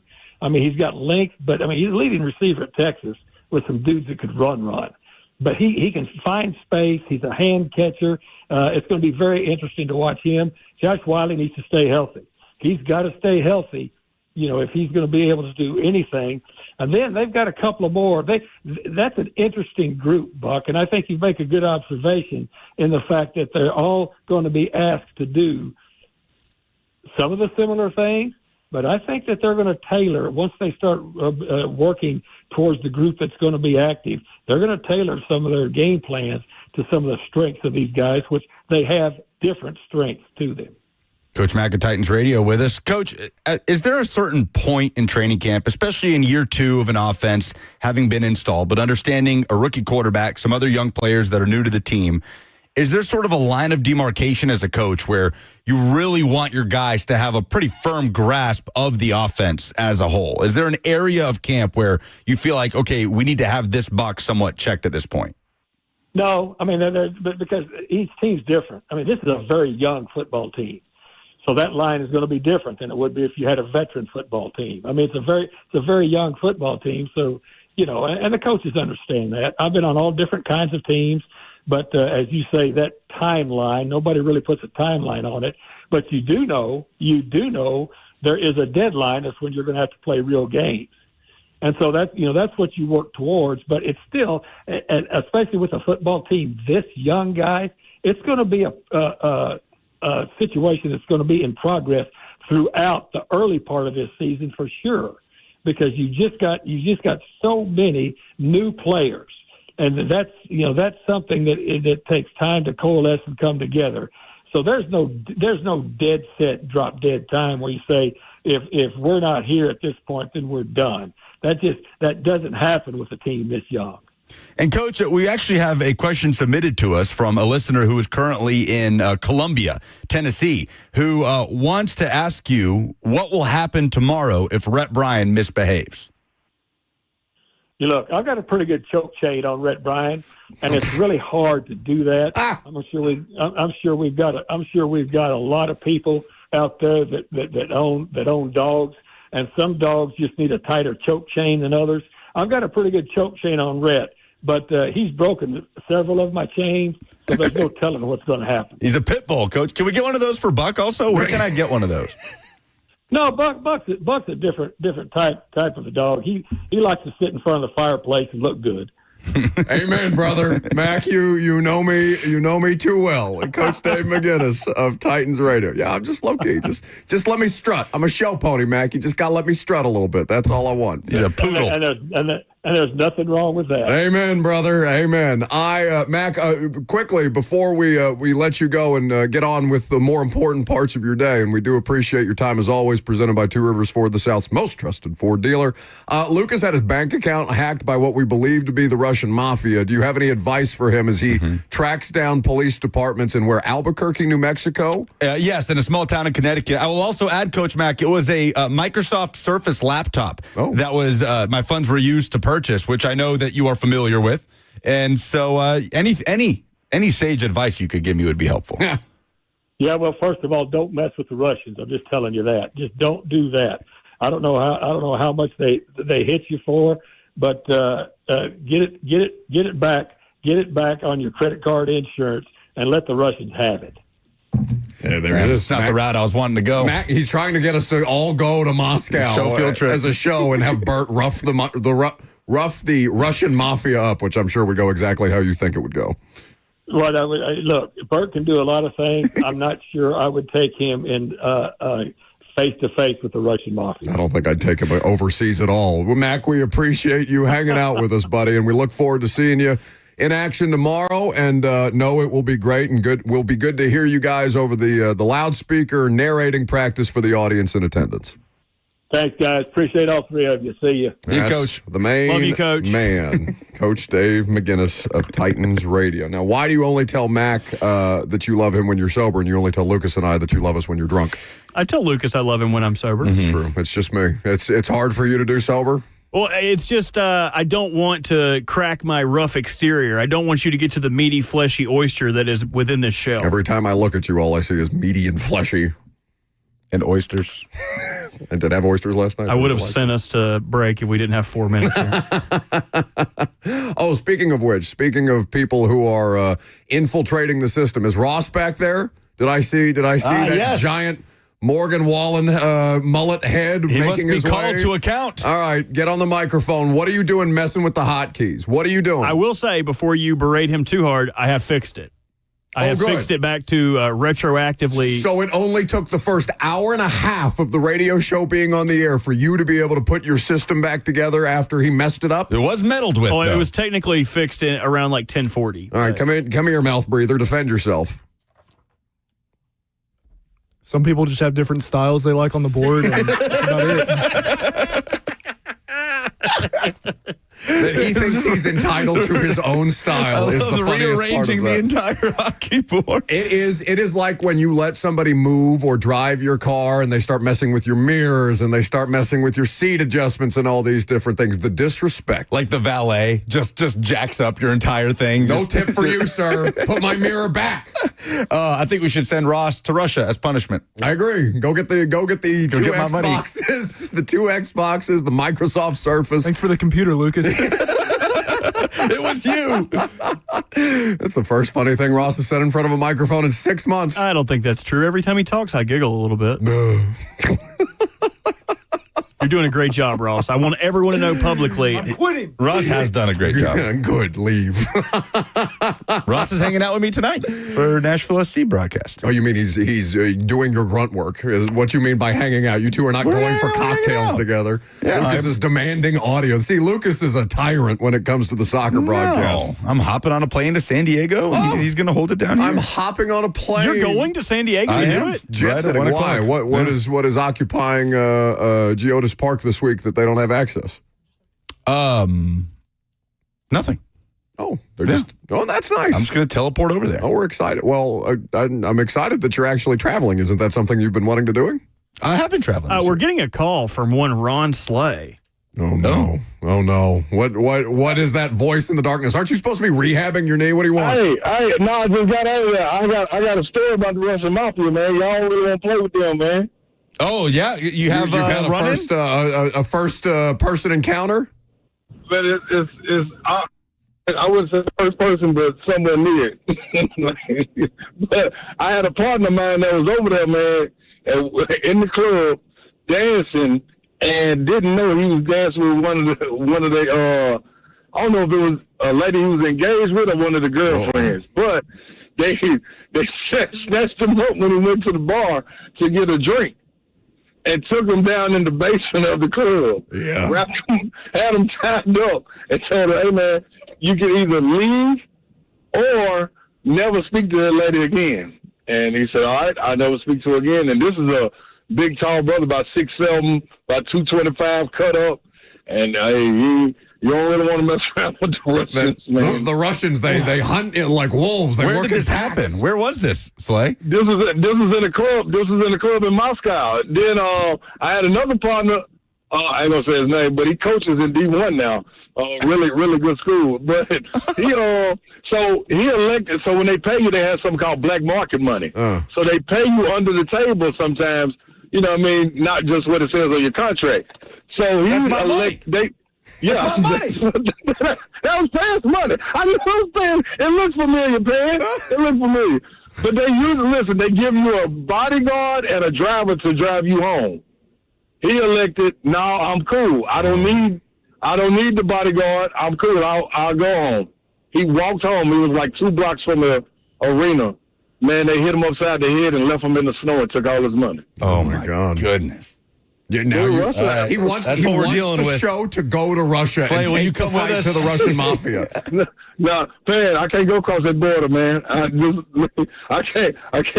the border. I'm safe in Italy and Spain, sometimes Turkey.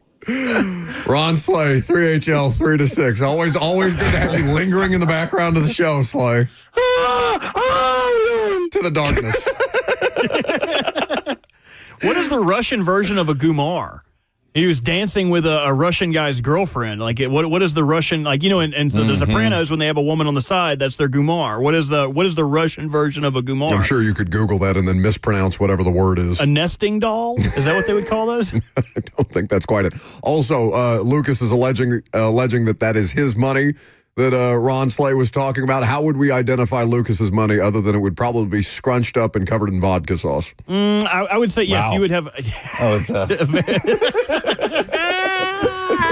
I could get Too close to the bone? I should get offended by that. Too close to the bone? Do you keep your wallet in your front pocket or your back pocket? There's no way it's in his back Because pocket. if it was in your back pocket, it would have an ass-sized It imprint is in the currently money. in my back pocket. Like, it's like What's this money smell like? Do people still put condoms in their wallet? Like, you know how there'd be an imprint if you put a condom in your wallet? Lucas is indenting the wallet as opposed to the wallet being indented by somebody. I love that I looked up the Russian word for gumar, and it's like in Russian. Like, it's like the upside down letters and everything. Oh, wait, you can click it. You can click it and they'll say it for you. No, don't click. Oh, Lyubovnitsa. God, he has no idea what he just said into a microphone. Guys, someone in the Nashville area just woke up as a sleeper cell. He's like, I must take down America. Taylor H says, live from a Russian gulag. It's 104.5 The Zone. Yeah, Well, no, Buck would call off that day and make me and Lucas do it. I don't do remotes. I famously take vacation days for remotes. So, The Russians are big fans of the show. Enjoy, I mean... They Until I recognize bump us back. Oh, never mind. I know exactly what I'm playing back. Oh, it's gotta be the Russian national anthem. Like, have you guys ever watched The Hunt for Red October? Sean Connery, Alex. Alec Baldwin. I've watched it quite a couple number of times. I want to hear that coming back from break. I'm Bucker Isaac. It's 104.5 The Zone.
Welcome back to the show.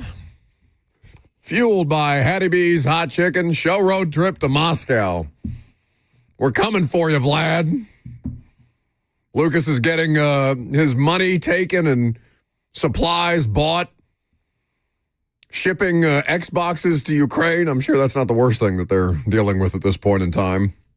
Or I guess somewhere in Connecticut. Where do you imagine that these are just empty residencies that the Russian federal government has bought up to house these stolen items or these pilfered items? Lucas had 2 Xboxes and a Microsoft Surface laptop bought through his account because apparently you can buy things through your Microsoft account because they have access to your email. I'm confused how this happened. My debit card is linked to my Microsoft account because I pay for Microsoft 365. Like I have, Microsoft Word and Excel and everything. And it's a subscription that updates year over year. And they got into my Microsoft account via my Outlook Microsoft email. All right. So we'll take the fight to the Russians, it seems. Bert will be on the front lines. And then, once they take him out, I'll probably just leave. Why would you submit me to that? Why would you want me to be the one taken by them so I have to eat potatoes and drink potatoes all over there? They just eat and drink. I would just be curious to see how long they actually held you hostage before they threw you back at us because what the hell are we going to do with this thing? My mom used to say the same thing. She was like, if someone ever took you, when your mom would take you out to like the hairdresser and you'd run all over the place. Yeah. I was like, why are you never worried someone's going to take me? She'd always say, like, well, if they ever took you, they'd bring you right back. It's a classic. It's a classic line. I wish I would have gotten stolen. I wish I would have been abducted, and then you would feel bad about that because they would not bring me back. Or your mother? Any of you? I think we both would have gone on with our lives. You probably would have both married and had a great life. You'd have been my new stepfather with no children. Oh, I like that. Jerry Jones might be my daddy, y'all. No, he ain't your daddy. He's my daddy. All right, Friday Fire, we doing it? Do we have things to give away? No.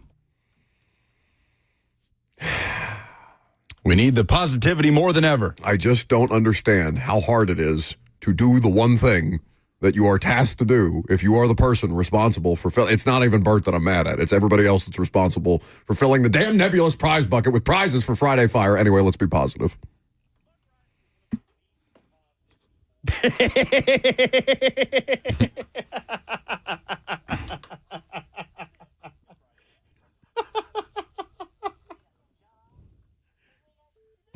615-737-1045. If you want to be positive, we may need you today. Tell us what your Friday Fire is, the thing that uplifted you this week. Sports, it could just be that football's back. I think we're all in a better mood because football is happening. Even if it doesn't quite feel like real football yet, it'll feel a little more real on Saturday and then again on Tuesday when they put the pads on. 615-737-1045. Bert, you start. I would like to say I am happy this Friday because we have real journalists covering real football because the guys at the top would much rather go for clicks and interest off of X than deliver real news. Have you guys seen the transactions that have been reported over the last week by Ari Myrov, Adam Schefter? Schefter did this too. And what does Schefter do? What's with the aggregation from Schefter lately? They just want the clicks. That's my whole point because when you see Jets sign offensive lineman Samuel Jackson, is that something that the utmost expert on all things NFL needs to be reporting on, that this UDFA nobody was signed? Or perhaps that the Bucs signed guard Michael Jordan? No. When they sign those players, they only tweet that out because they know they're going to get engagement of people and be like, oh, Michael Jordan's coming out of retirement. Oh, Samuel L. Jackson, I don't like these snakes on this plane. The Ravens had a linebacker out of Navy with an unfortunate last name, Diego, and it was a slur of some sorts, but it wasn't spelled like that. And they would always say, like, oh, this guy got cut. He was inconsequential to the roster. You're only doing that because you know the engagement of saying that name is going to get you plenty of clicks, follows, retweets, replies. I hate it. I'm glad we have real journalists talking about real sports, real camp reviews, instead of having to tweet out, oh, did you see Michael Jordan sign with the Bucs? Shut up. When you see them doing that, give them nothing. Don't tweet at them. Don't quote tweet it. Don't like it. Don't favorite it. Don't bookmark it. Don't do any of it. Man, that wasn't very positive. No, it's the only thing I had, though. Very upset about it and couldn't pigeonhole it anywhere else this week. Lucas? I'm going to uplift us with something that is deeply positive, and that is Trey Smith, who is now the highest paid guard in the history of the National Football League, speaking and getting emotional, talking about the impact his late mother had on him as a person, a football player, and the promises he made to her before she passed away. I lost my mom when I was 15, and I made 2 promises to her that I'll get my degree, play in NFL. I didn't promise her I'd be the highest paid, but, I made a promise, man, and my parents sacrificed so much for me to be here. So much. And to have that moment with them, it's special, bro. It's special, and it's something. Trey Smith, everything you want in a football player, a person, fulfilling the promises he made to his late mom. That was a really cool moment earlier this week. That's how you do Friday Fire, Robert. Saw we. My Friday Fire is something that I did not expect to be excited about, but I am slowly coming around on the idea that Happy Gilmore 2 is out. Oh, I'm so excited. Can't wait to watch it. Now, I've been conflicted about this. And in fact, I was talking to somebody with the Titans about this week, the idea that, I'm so loath to like new movies or sequels of movies that were done just so right the first time around. Like that Happy Gilmore is about as close to a perfect movie as I can find. Yeah, but you take it for what it is. Like, you understand what it is. But I don't want it to be whatever it is that they fart out on the backside of Grown Ups 2. You know what I'm saying? There are some movies, I get what you're saying. Like, that was me with Gladiator 2. I went in expecting a movie to build off Gladiator 1. A feature. Not to be as good as Gladiator 1. That's such a high bar. But a movie that's at least in that category, and it wasn't. It was a gratuitous sequel that just copy and pasted the plot from Gladiator 1. I was incredibly disappointed. But when I went into the theaters to watch Anchorman 2, and I did watch Anchorman 2 in theaters, I knew what I was going to get. I knew it was just going to be a bunch of dumb jokes and references to Anchorman 1, and it was just going to be a litany of stupid comedy that I adore, and that's exactly what it was, and I loved it. I'm not watching Happy Gilmore 2 for it to live up to Happy Gilmore 1. I'm just watching it to watch Adam Sandler and all his friends do dumb, funny stuff. Well, and they have jammed, TMZ has been awful about reporting all the spoiler celebrity cameos that are in Happy Gilmore 2 because Bad Bunny and Travis Kelce apparently have a scene. Eminem is in the movie as well. And I keep seeing so much about it, and it looks like it's going to be good. So I'm trying to temper my expectations, but I am more excited than I thought I was going to be about Happy Gilmore 2. I hope I don't come away with a bad attitude about it. So I will say, and these numbers are kind of like PFF numbers. Like, I think a lot of people associate Rotten Tomato scores with grades, where it's like, oh, if you have a 60, that's failing. But a 60 on Rotten Tomatoes is like a 6 out of 10. It's a decent movie. It's a good movie. Yeah. The early returns on the tomato meter, which is done by critics, is a 60%, so a 6 out of 10. And wow. The popcorn meter, which are fans, non-accredited critics, 73%. So almost 3/4 of the people that watched this movie enjoyed it. What about the IMDb? That's the one that I usually look to you first. shouldn't. IMDb is dumb. That's where it is only critics. It is only people who are like, this movie was shallow and pedantic. Yes. So it would be a bit of elitist of me to mention that I read my movie reviews in the New York Times. No, I think what's the guy that writes those? It's a guy and a girl that do most of them. So Ann Hornaday she is good. I actually like her stuff. Because I found out about her because she makes regular appearances on Tony Kornheiser's podcast to review movies, and I really enjoy writing. So, where do you even see the reviews on IMDb? This is such a hack job. I don't think I've ever looked at IMDb. I just look at the rating. Like, it's an out of 10, 1 through 10. They'll have like an 8.1 or I don't know. I can't find the Happy Gilmore. Yeah, it's not up yet. They don't have the rating up yet. Dial suggests that it's a Gummy Before type of movie. Are we still planning a Happy Gilmore 2 watch party? Wasn't that in your grand designs, or was that something else that you wanted to watch? It was King of the Hill on my birthday. Oh, that's right. Isn't your birthday coming up in like 2 weeks? August 4th. Yep. But I will be coming off a whitewater rafting weekend, so I'm very excited. If you've ever been going to the Ocoee. Oh, you think you're coming back from that? Well, I've been a number of times. This would probably be like my 10th time doing whitewater rafting. Does that guarantee that you're going to return from this particular trip? Not necessarily. First time on the Ocoee, site of the 1996 whitewater rafting training facility. So excited. We're only doing like a 4-hour shift, doing the middle, not the upper and the middle. So excited. I love the water. I'd love to. If I got to go out, I want to go out with my boots on.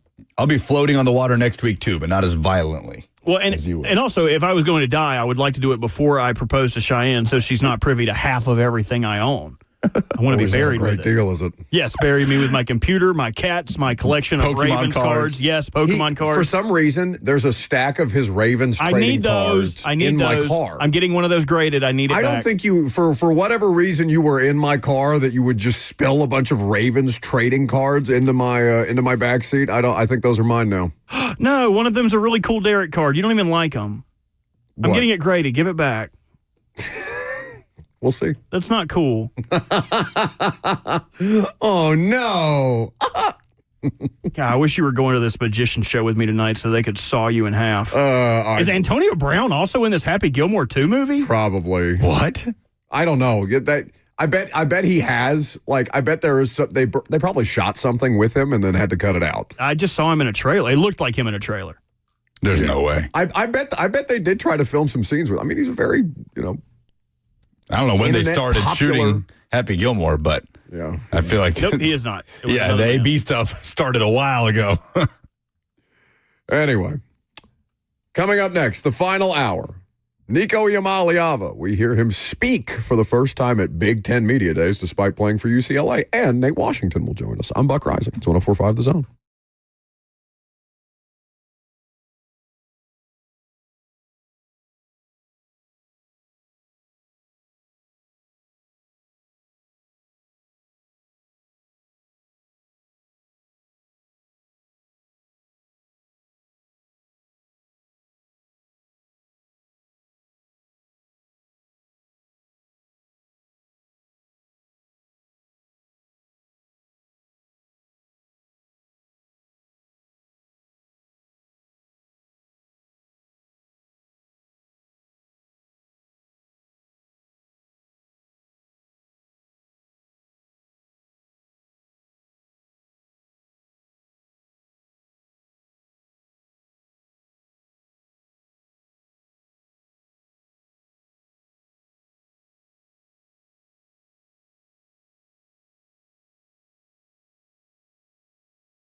It is 12 o'clock. Good afternoon from the 104.5 The Zone studios. I'm Lucas Panzica. Titans training camp continues. There's no media at practice today. The Titans did make a transaction this morning, releasing wide receiver Colton Dow and signing wide receiver Matt Landers. Dow is a local product from Wilson County. He was a 7th-round pick by the Titans in 2024. Landers, a former UDFA out of Arkansas, who spent time on the Patriots practice squad last season. Titans will be at Nissan Stadium tomorrow afternoon for an open practice. In NFL news, the Raiders are releasing star D lineman Christian Wilkins, who has been recovering from a Jones fracture suffered last October. The Raiders are voiding the guaranteed money left on Wilkins' deal due to how Wilkins has treated the rehab on his foot. The 29-year-old signed a 4-year, $110 million deal in the spring of 2024.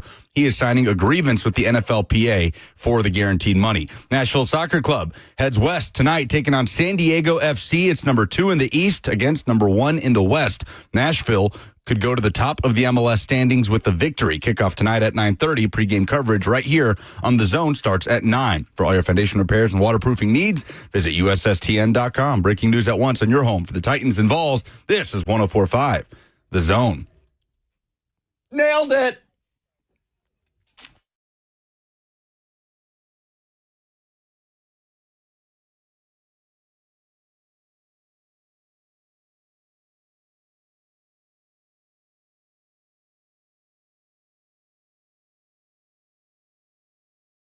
Final hour of the show this week.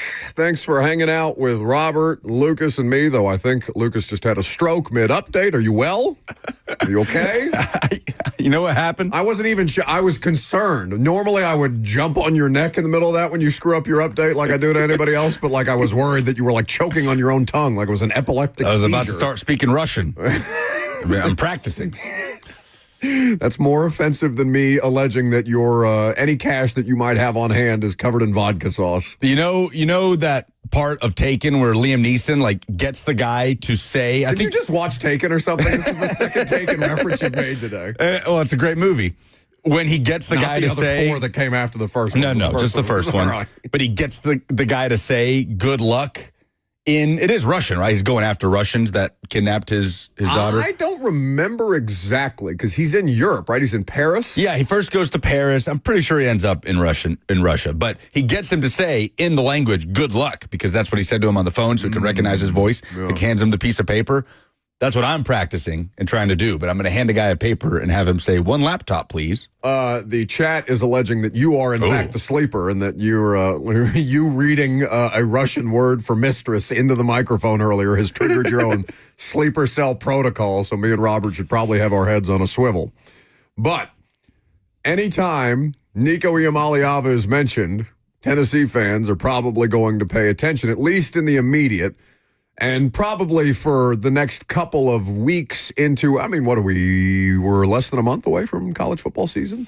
Yeah, Labor Day weekend. At this point in time. So week 0 is before that. We're all very excited about that. But Big Ten Media Days was ongoing throughout the course of this week. And it's his first public commentary since the whole ordeal that saw him transfer from the University of Tennessee to UCLA back in April. Doesn't that feel like a year ago? I mean, that story, thank God for that story, just because we were gasping for air and trying to get out from under draft coverage because we knew that the Titans were going to draft Cam Ward basically since the Combine. But for all the tumult that resulted in Nico Iamaleava's transfer and the fallout afterwards, it just feels like that story was so much longer ago than April. Yep. It was not that long ago in the grand scheme of things. So Nico Iamaleava speaks, and he was asked specifically why he ended up transferring to UCLA from Tennessee. And this is Nico Iamaleava speaking with assembled media at Big Ten Media Days. And I know a lot's been written, a lot's been said about your exit from Tennessee, but you've kept quiet on social media. I don't think you've addressed any reporters since then until today. Is there any one thing that you'd say is a big misconception or just something that's just flat out wrong that's kind of been going around? Yeah, man. I'd say that my decision to leave was extremely hard. One of the hardest decisions that I ever had to make. But family was the biggest thing to me, and a lot of things about financial stuff it was never that. It was me getting back home closer to my family and playing at the highest level with my family support. So, in our Samoan culture, we're always together, and that was a very important thing for me. Family, not money. Vin Diesel would be proud. You think he has some Dom? Is it Dom Toretto? Is that the character Vin Diesel in Fast and the Furious? He's got some Dom Toretto quotes lingering. Just make sure you repeat family, not the cash. It was not never the cash, about the money. Not the $4 million I wanted. Family, baby. You don't feel like you're buying it. You've been waiting. You said in the show, it's the first time I've heard you speak in this way. I've got something for Nico later on. What have you? No, I did not say that. I just said we'll talk about Nico later on. I just felt like we had to. He said, we'll get to Nico. Yeah. Okay, we've gotten to Nico. We have gotten to Nico. What is your reaction to those comments? He also said in another instance, quote, "My driving factor to come back home was my family, and I hope every Tennessee fan understands that. It was just a lot of drama, but man, I'm excited to be at UCLA." He made a lot of references to false reports about him at Tennessee that centered on him and them wanting higher NIL compensation, and he continued to come back to that his move was made to be closer to family. He said the reports made him feel, quote, "not comfortable in the position I was in." He said going back home was always in the back of my head. Just being back closer to my family, it took a toll on getting my family to Tennessee. It was just a lot of traveling. So, I don't know. We don't have to relitigate the Nico stuff. No, go ahead, call him a liar. But call him a liar the way that your face says you want to call him a liar. That's cap, as the kids say. Wasn't the family here with him for the majority of the time? They were back and forth a lot. Yes, there was a lot of family here. His dad was here for most of his time here at Tennessee. His dad would be in attendance at practice. That's real. Like, I'm sure there's some extent of it. Like, I don't want to just say, the kid's outright lying because he wanted cash. So I'm sure there is some level of that, but can we please not try to make this into a more wholesome situation than it is? Money is always the answer to all of your questions forever and always. And it is at the source, the root cause of why Nico Iamaleava is no longer playing for the University of Tennessee. Yeah, well, they have continued to change the reasoning, right? Because all the reporting is about the money and the money this and the money that. And then it was, no. Remember, it was like a week or two after the saga. No. It was the offense. It was the offense. You want to take this one or should I? That's not what you mean. Do you do that? That's like the second time he's done it now. Saga instead of saga. Oh, potato, tomato. Every time you say saga, I think of my grandma. Why? Oh. She always used to be stepping on him. She was an old lady. Oh, God. You just hear her holler from down the hall like, no, that's not. Your granny. Oh, I stepped on him. Help. Shadows. I'm granny. But proceed. It turned into the offense, right? Well, we needed to get better around him. Well, it's the scheme, We're right? on like the fourth excuse that I've been given about why this man no longer plays for the Vols. It's the play calling, the scheme that we knew about when we signed and put pen to paper for $8 million. And now it's about being closer to family. Where do you think UCLA, yes, very wholesome. Where do you think UCLA was picked to finish? Quickly, Moses, one of our great engineer and promo assistants around here, is texting me making fun of your Caucasian rendition of Cap. He sent me the exact same text. We're sorry, Moses. We're trying. That's what the kids say. Yeah. Where do you think UCLA finished in the preseason poll?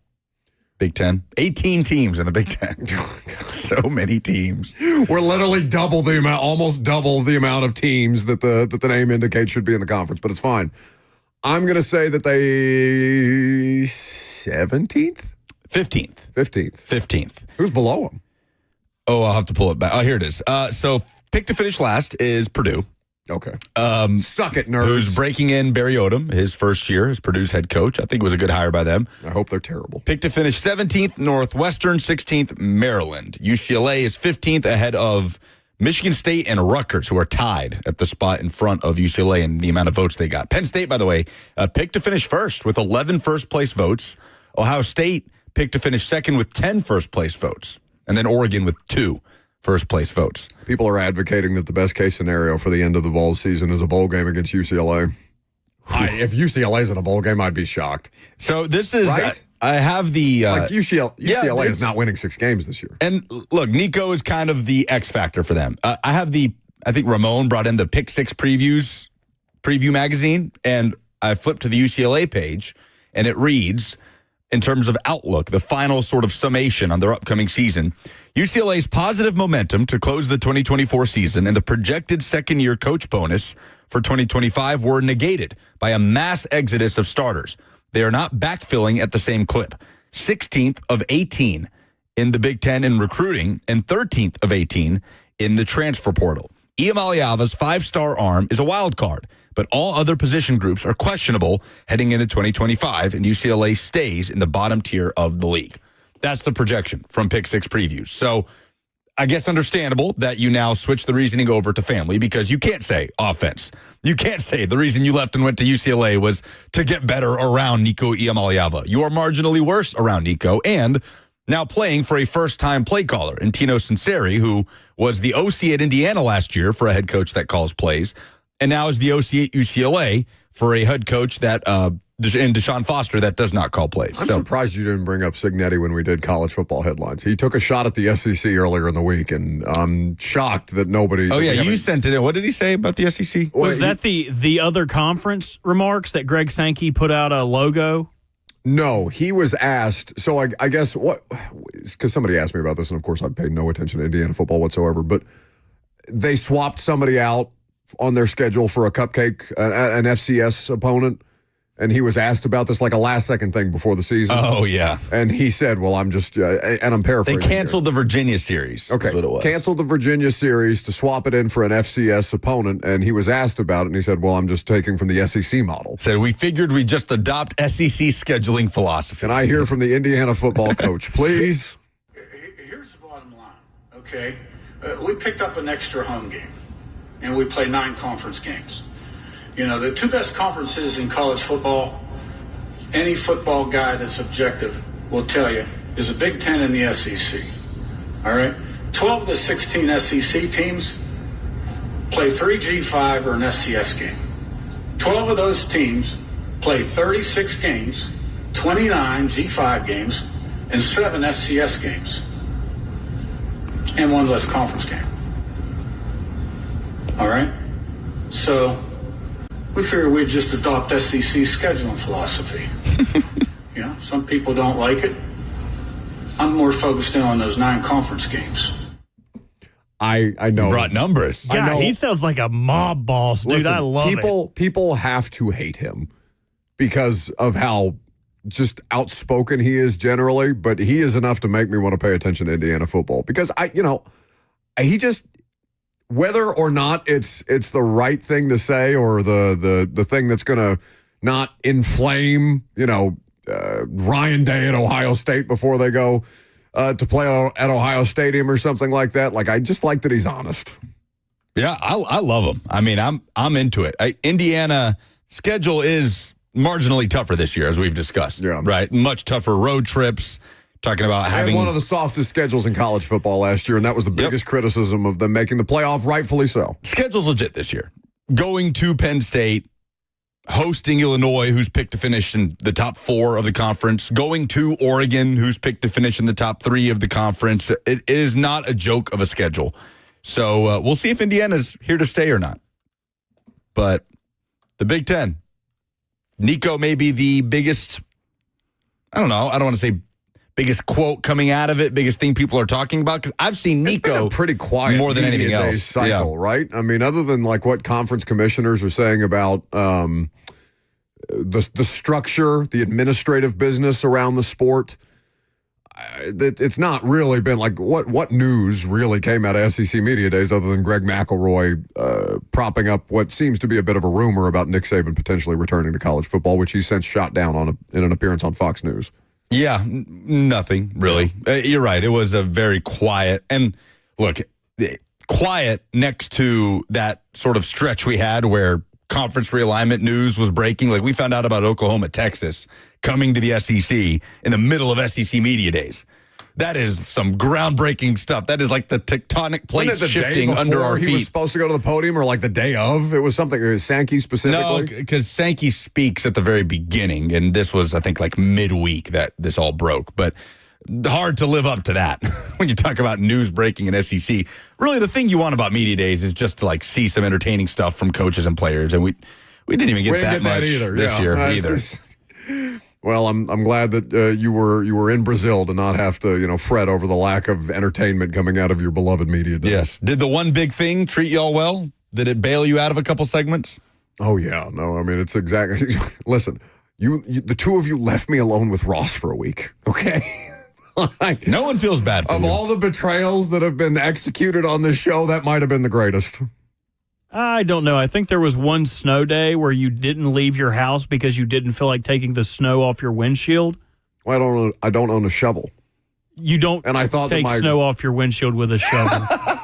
Well, I wouldn't know that either. Are there no young neighborhood boys that would like to clear my car, shovel my driveway? What does this country come to? Seriously. Sorry, I didn't have an angle to throw through my front window so I could see on my way to work. What do you scrape snow off a car Your with? arm. A broom. A scraper. Yeah, just take your arm in a hoodie and shove the snow off your windshield. I use a broom. Literally, just sweep it off. I don't know that I own a broom. That same day, I had to drive to work at 4 o'clock in the morning in the snow, in the ice, and Buck was like, "Nah, I'm good." Did y'all always I'll have do it on Zoom?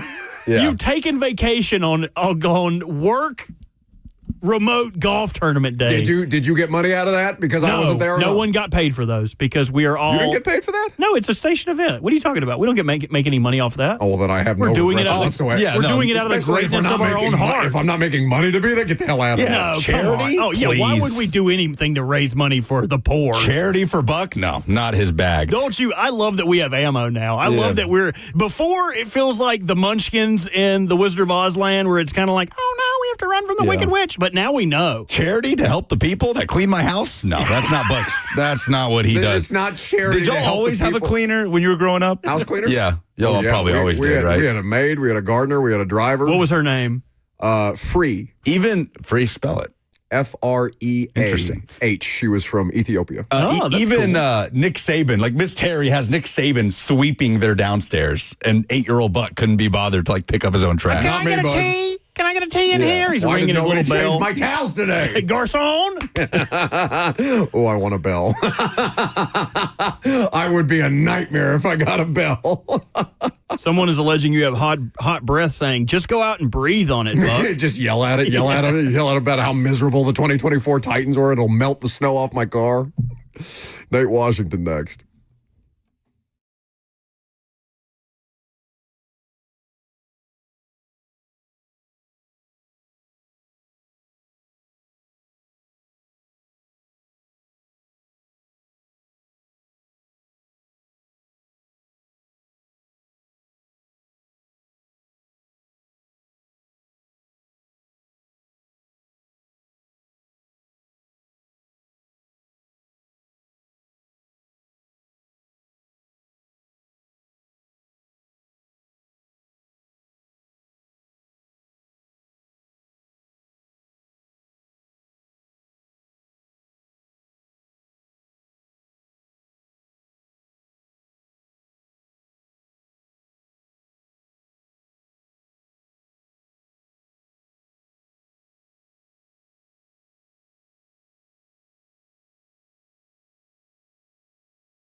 Welcome back to the show, fueled by Hattie B's Hot Chicken, the best hot chicken in the world. Now, Nate Washington is somebody we wanted to have on. Well, we love having Nate on at any point. We enjoy hearing from him, his experience, his expertise, but he had a lot of strong opinions, Lucas, specific to the Will Levis situation at the start of the week, which, again, feels like a month ago at this point since we've had several training camp practices and a million different news items to get us back in a vibe of the football season. But I'd be curious to ask Nate's opinion because he did have some very strong positions on that, specific to how a player would react to a teammate having a situation like that. Nate Washington joins us now on 104.5 The Zone, which makes us very happy. Hey, buddy. What's up, my guy? How you? We're living. We're happy that football is back, and we're happy to have you on the show. How you living?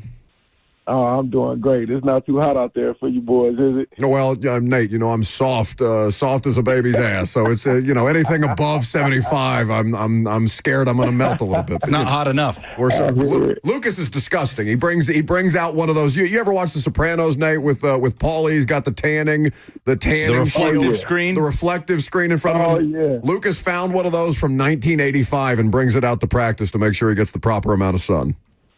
Got to multitask, man. The more you can do. The more you can do. That's all he's doing. He's tanning and not doing anything else. Nate, I do need to know the amount of guys out there that are practicing in long pants or hoodies and long sleeves in this weather.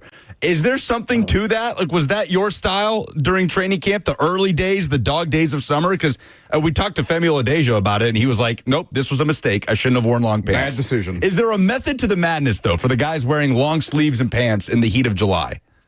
Well, I'll say this. It is and it isn't. For some guys, it is, trying to cut weight and trying to meet that required weight limit for the team purposes, so they won't get fined. And some guys just find it to be what the kids call swag.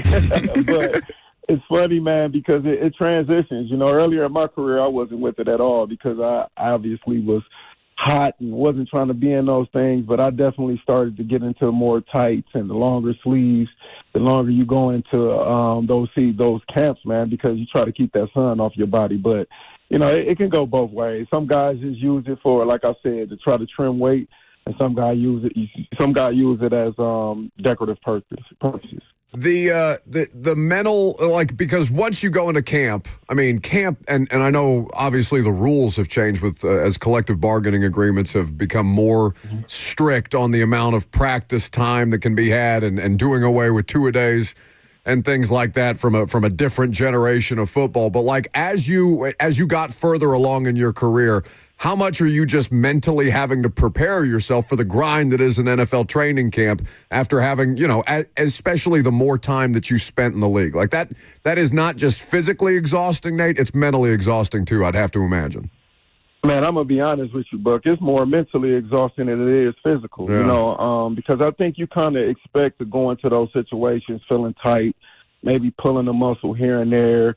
So those things, those bumps and bruises come with the game. But, overall, it becomes a task. You wake up in the morning and you feel your body, and the first thing that goes to your mind is like, man, I wish I could call off today. But you can't, obviously. There is no tapping out. There is no calling in sick. Even when you feel your worst, you have to go in and perform at the highest of your ability. If you don't, that's when they start to trying to find somebody to replace you. So it's important, man, to build your mentality going into these training camps and understanding that it's a long, grueling haul.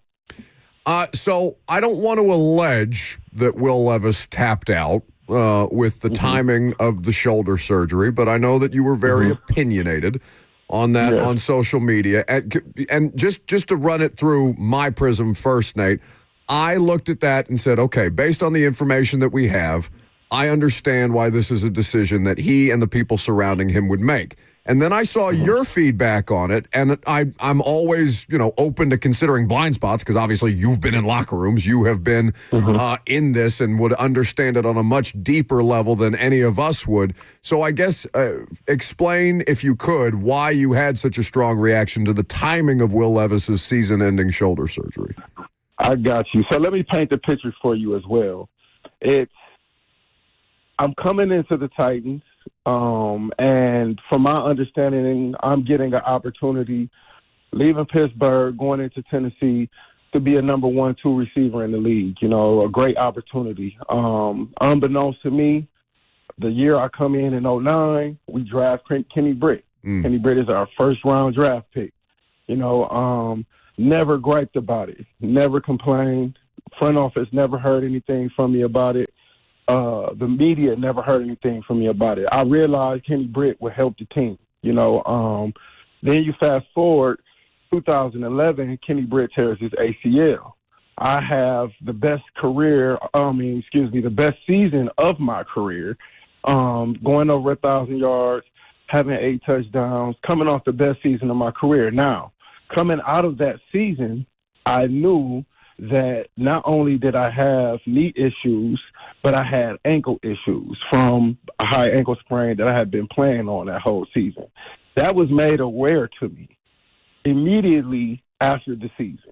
Immediately after the season, I made plans knowing that next year I was going to have to be prepared to come back and play. Obviously, I'm under contract. You know, I'm a part of the team. I understand my duties. Kenny Britt is going to be coming off of an ACL. I'm going to be coming off of this knee surgery. So I know the situation that I'm in, but I'm also coming off the best season of my career. With that being said, we go into that offseason. Who do we draft first round? Kendall Wright. Kendall Wright is our first-round draft pick. So now I'm looking at a situation where I could either be possibly being phased out, growing older, maybe trying to go younger. I don't know what they're going to do with Britt's contract. I don't know what their idea is with this new first-round draft pick and Kendall Wright. But what do? I show up and I do what I'm supposed to do. I go have my surgery. I miss a little bit of the spring, but I made sure by training camp, no matter where they see me in that situation, I did what I was supposed to do in the time that I was supposed to do it so I could show up and be accountable for the team. In my opinion, my personal opinion, Will Levis and his team knew that this shoulder was an issue right after the season. There's no more contact after the season. So you don't tell me in this period of time you go through a back end of the season knowing you have an ailment and you don't immediately get out of the season and try to go fix this ailment so that you're prepared and ready for the team. Now, here it is, a situation in which you play your card on, all right, well, the doctors told me I can possibly heal.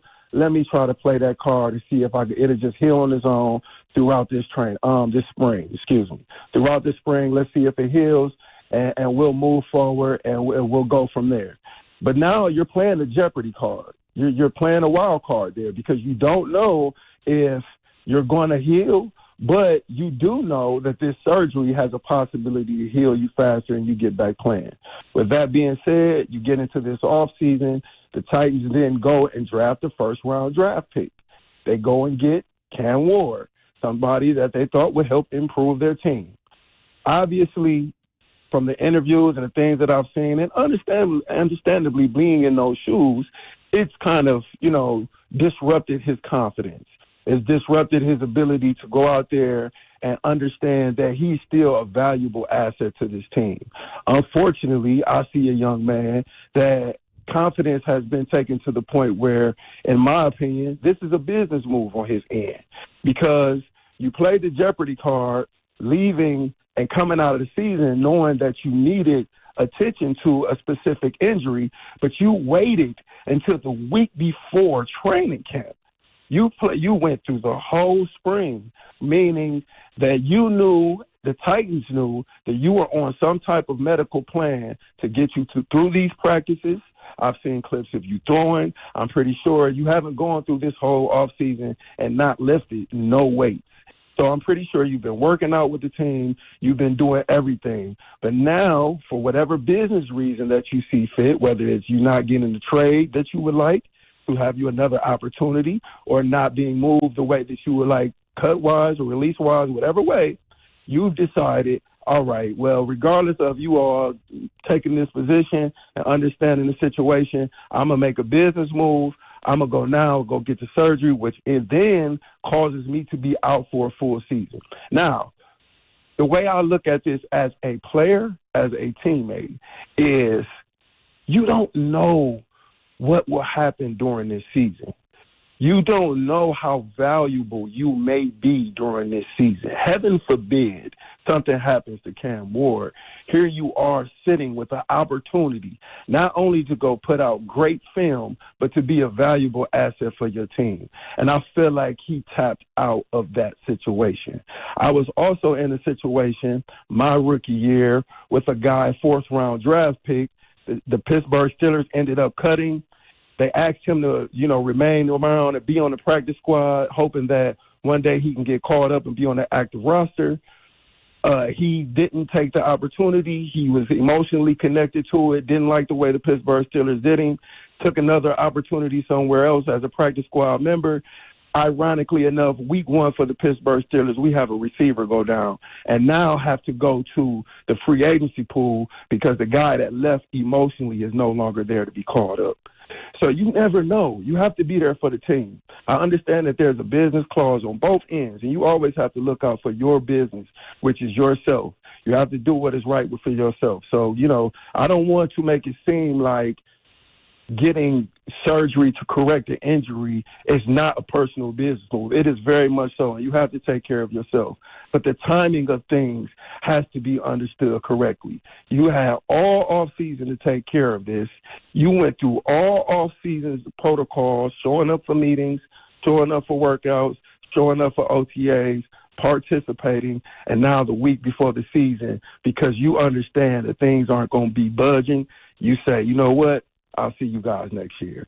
I don't agree with that.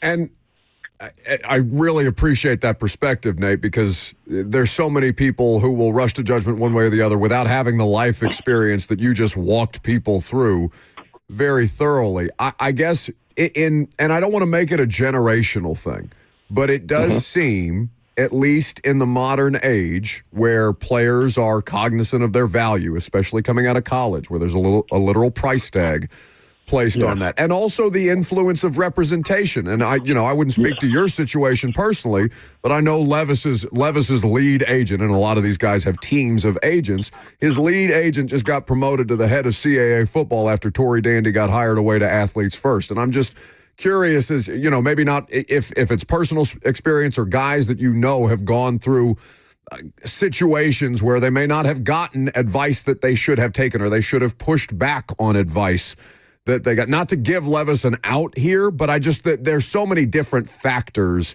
it feels like, into how decisions like this are made, even though this one seems very, very calculated. Well, yes.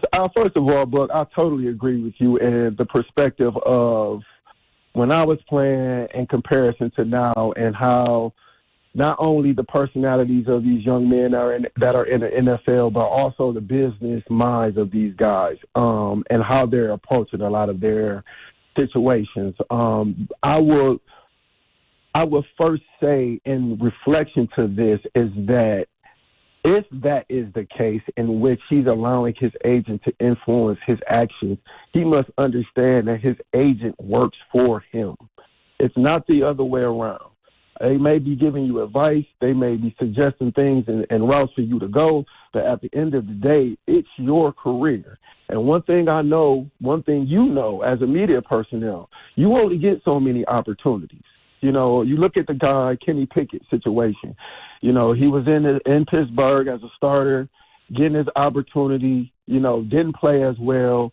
Got another opportunity to be with the Super Bowl team last year, was on their roster, and now he's with the Browns. And it just seems like now that opportunity that he had as a starter for the Pittsburgh Steelers is no longer there that quick, in the matter of a year and a half, 2 years, right?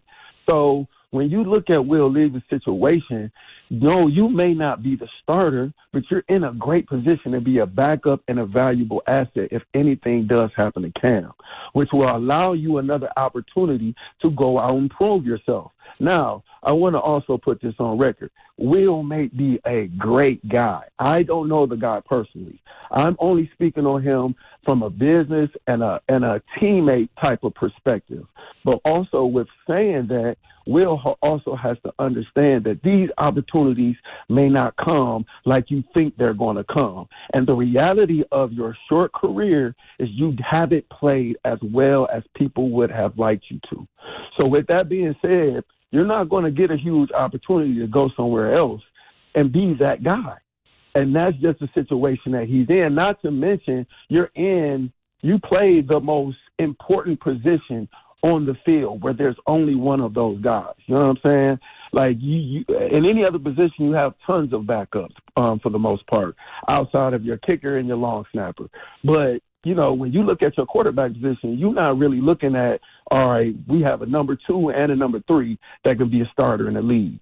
We had that opportunity, which he could have came out, if given the opportunity, if any unfortunate situation, to come out and prove himself again, make sure that he has some good film out there of improvement from what he's seen before. And I just don't think he'll get that opportunity again outside of any preseason games or unfortunate situations dealing with backup to another starter from another team. No, I mean, it makes sense, and perception can be reality to the locker room, and that's the thing that the Titans are trying to address specifically with some of the leadership, organic leadership growth exercises that they've put the team through this offseason program. Nate Washington, former Titans wide receiver, here with us on 104.5 The Zone. So, Nate, you were heading into your third year with the Titans when they drafted Jake Locker, top 10 pick, obviously in the 2011 draft. You had been in the league at that point for over 5 years. How much did you take it upon yourself in that first training camp and heading into that season? I know the injuries that you mentioned, you didn't get to spend the whole season with him on the field, but how much did you take it upon yourself to try to bring him along? How much did you consider that a responsibility of yours? And how valuable is that for a guy like Cam Ward, who has Calvin Ridley and Tyler Lockett around him this year? It's a huge responsibility as a receiver because, one thing I know about all rookies, all players, and to be honest, but rookies in specific, is they're going to make a lot of mistakes. You know what I mean? Things are going to go bad for them. They're going to be in a space of being lost and trying to find their way through, of managing not only on the field but off the field issues. And I took it upon myself in a tremendous way to really, be on Jake's side. I thought he was a good guy. I wanted to get to know him personally, got connected with his family and all of those things because, as you stated, at that point I was in the league for over 5 years, and I understood how important the brotherhood was. We all come from different backgrounds. We all come from different schools, different situations. And, as a player, as a teammate, you can kind of get in situations where you're just trying to find your way through. And I wanted to make sure that, Jake had someone that he could rely on. And I'm pretty sure, it's funny you bring those two situations up because I kind of see similar situations. I was kind of in the Calvin Ridley situation where I was reliable, big playmaker, opportunities was there, a great route runner, those type of things, trustworthy and those type of things. But, looking at both Jake and Cam, while talent may be completely different, they are both confident guys. And, those type of personalities, sometimes you got to wrangle those guys back in to tell them, hey, man, hey, young buck, this is how it goes on this level, because they see and they believe so much in their ability that sometimes you got to kind of slow them down. So I'm sure there's a huge relationship there with those two guys, but looking at both Jake and looking at Cam, those weren't guys that you needed to walk hand in hand through this situation. They were confident from the start. They believed in what they brought, believe in what they bring to the table. And I see the same thing in Cam. I see a confident guy that's going to really, really be an asset for this team this year. Well, and just the level of authenticity, Nate, that he and I'm just getting to know him, right? We've only done a handful of press conferences. He's been here for a month and a half, essentially. So I'm not trying to make any grand or long-term assessments based off of just starting to get to know the player. But everything that you have read about him or that we heard about him from people that worked with him or covered him or played with him in his previous stops as a college player, the authenticity and the way that he goes about it, where he keeps referring to himself at the podium as Calvin Ridley's sidekick, and he goes out of his way, maybe not out of his way, but it's just a part of his personality in the way that he manages the situation. And I just imagine that is the best way, the only way really, to get 52 other players, or I guess in this case 89 other players as we work through training camp, to respond to your leadership style is to just be the most true version of yourself, and that seems to come come pretty naturally to him. Yeah, definitely. I've seen, as you stated, I've seen a couple of you guys' interviews and read a couple of his statements, via the things that have been, typed out about him. And as you stated, man, I hear a guy that understands the importance of team. I understand that guy that sees the value in the guys in the locker room that may not have been mentioned as much. And when you got your lead dog, your number one draft pick, your franchise guy, speaking up about you like that and going out of his way to acknowledge you and appreciate you, man, it makes you run through a brick wall, to be honest with you, Buck, man. It makes you want to make sure that guy succeeds because you see the value in him as well. And I think it's been great to hear how he speaks about his teammates. I even heard a statement about, that he made about Traylon the other day. And, I'm gratified and happy that they have this type of leadership because it hasn't been there in this manner, this type of confidence. It might have been in the play with Ryan Tannehill, and he did some great things for the Titans and taking them to the playoffs. But, speaking on the game, speaking on his teammates, man, Cam is exactly what these guys need. And I'm looking forward to the season with him.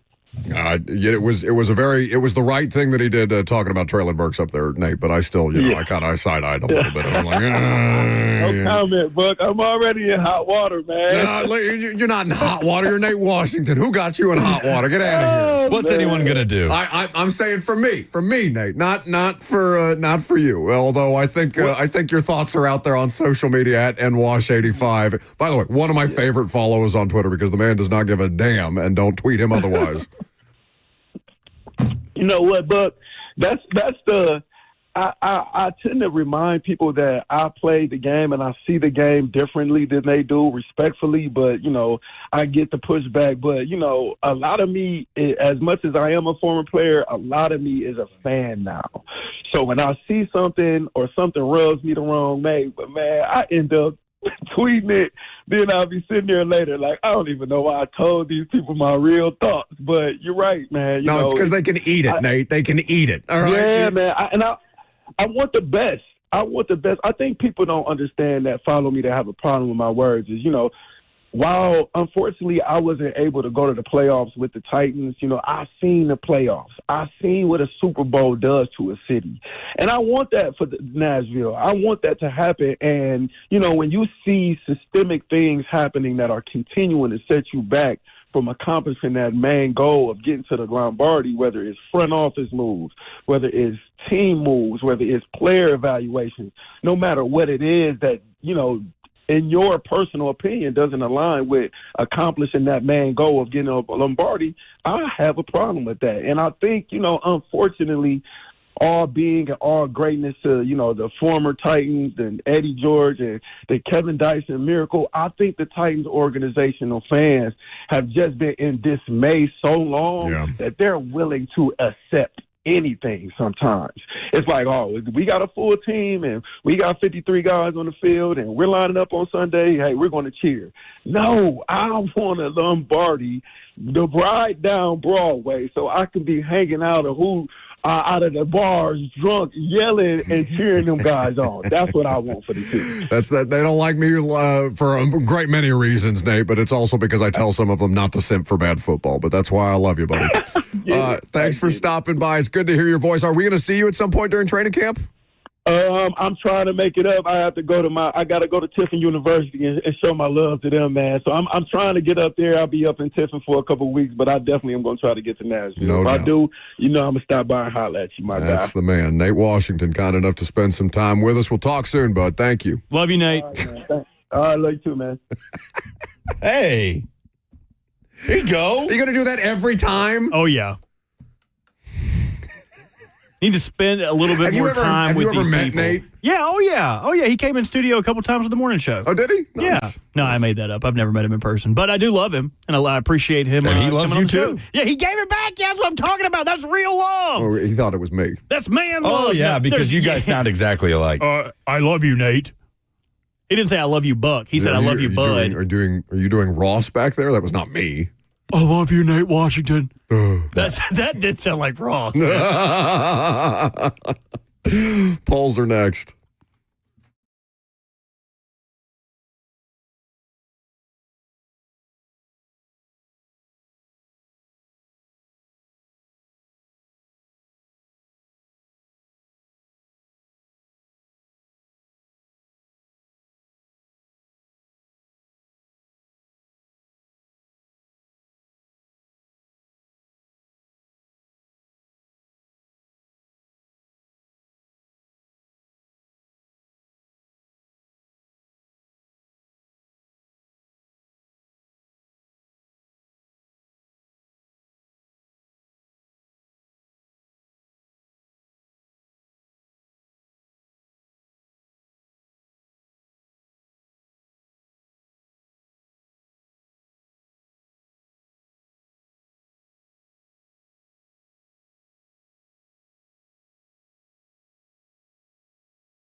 Been a fun week.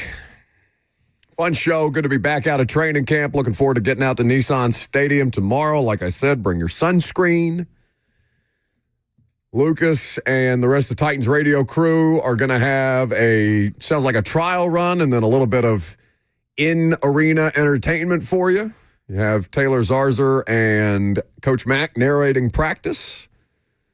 Red zone emphasis for offense and defense tomorrow, though I'm sure there will be more than that, and you can take in all the sights and sounds and enjoy getting to watch your number one overall pick at quarterback and everybody else that's out on the field. Who's been more fun to watch than Cam, or as much fun to watch as Cam?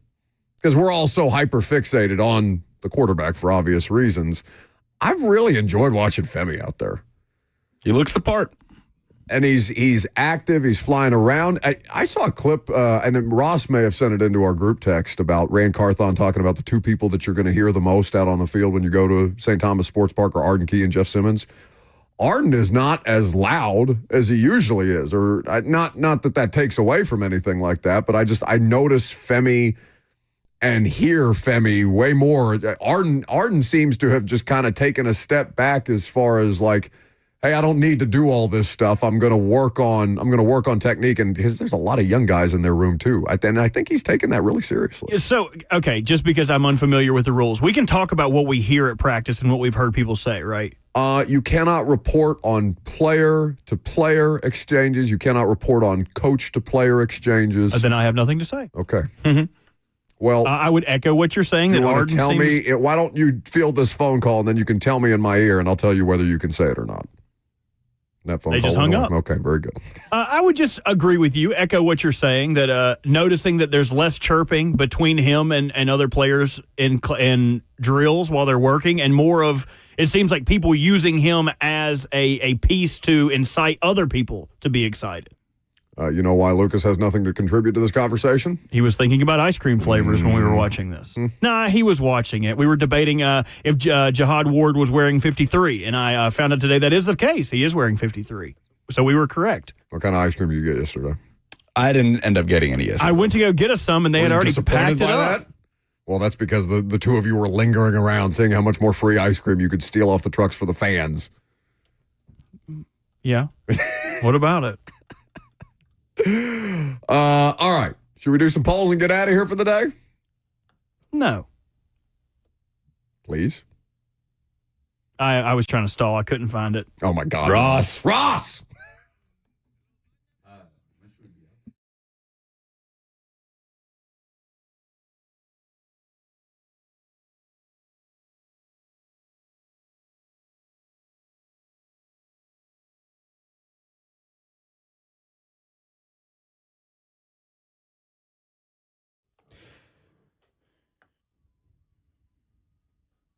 Yeah. Shut up. You can't tell me to tell you what I heard and then be mad at me when I'm not ready to do my job. I can and I will. Is it acceptable? Can he say it on the air? Speak. No, it's not.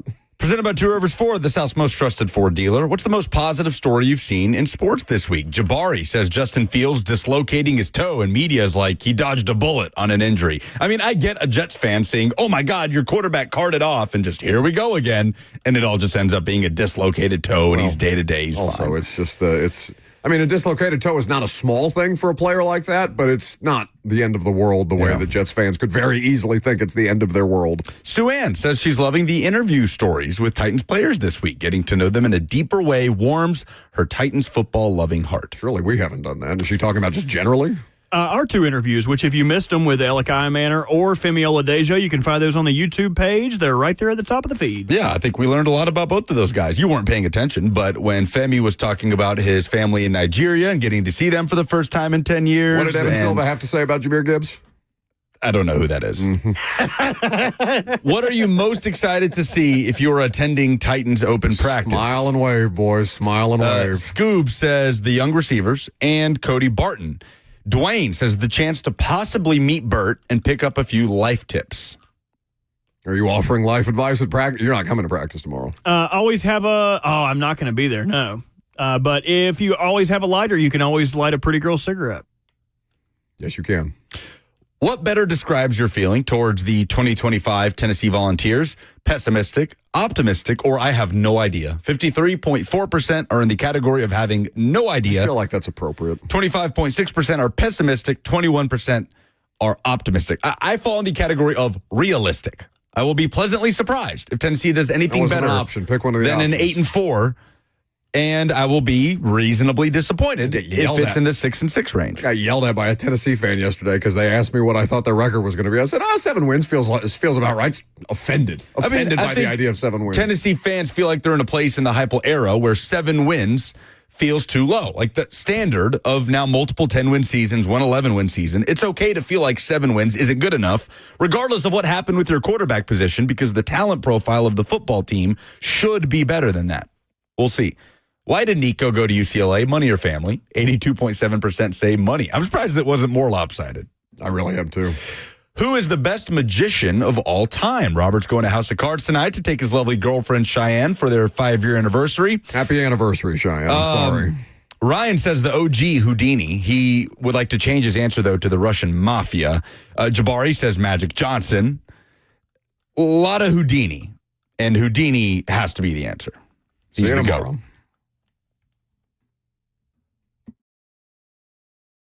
No, we don't have the show tomorrow, dummy. We're doing practice tomorrow. See you Monday. Love you, bye. Shut up.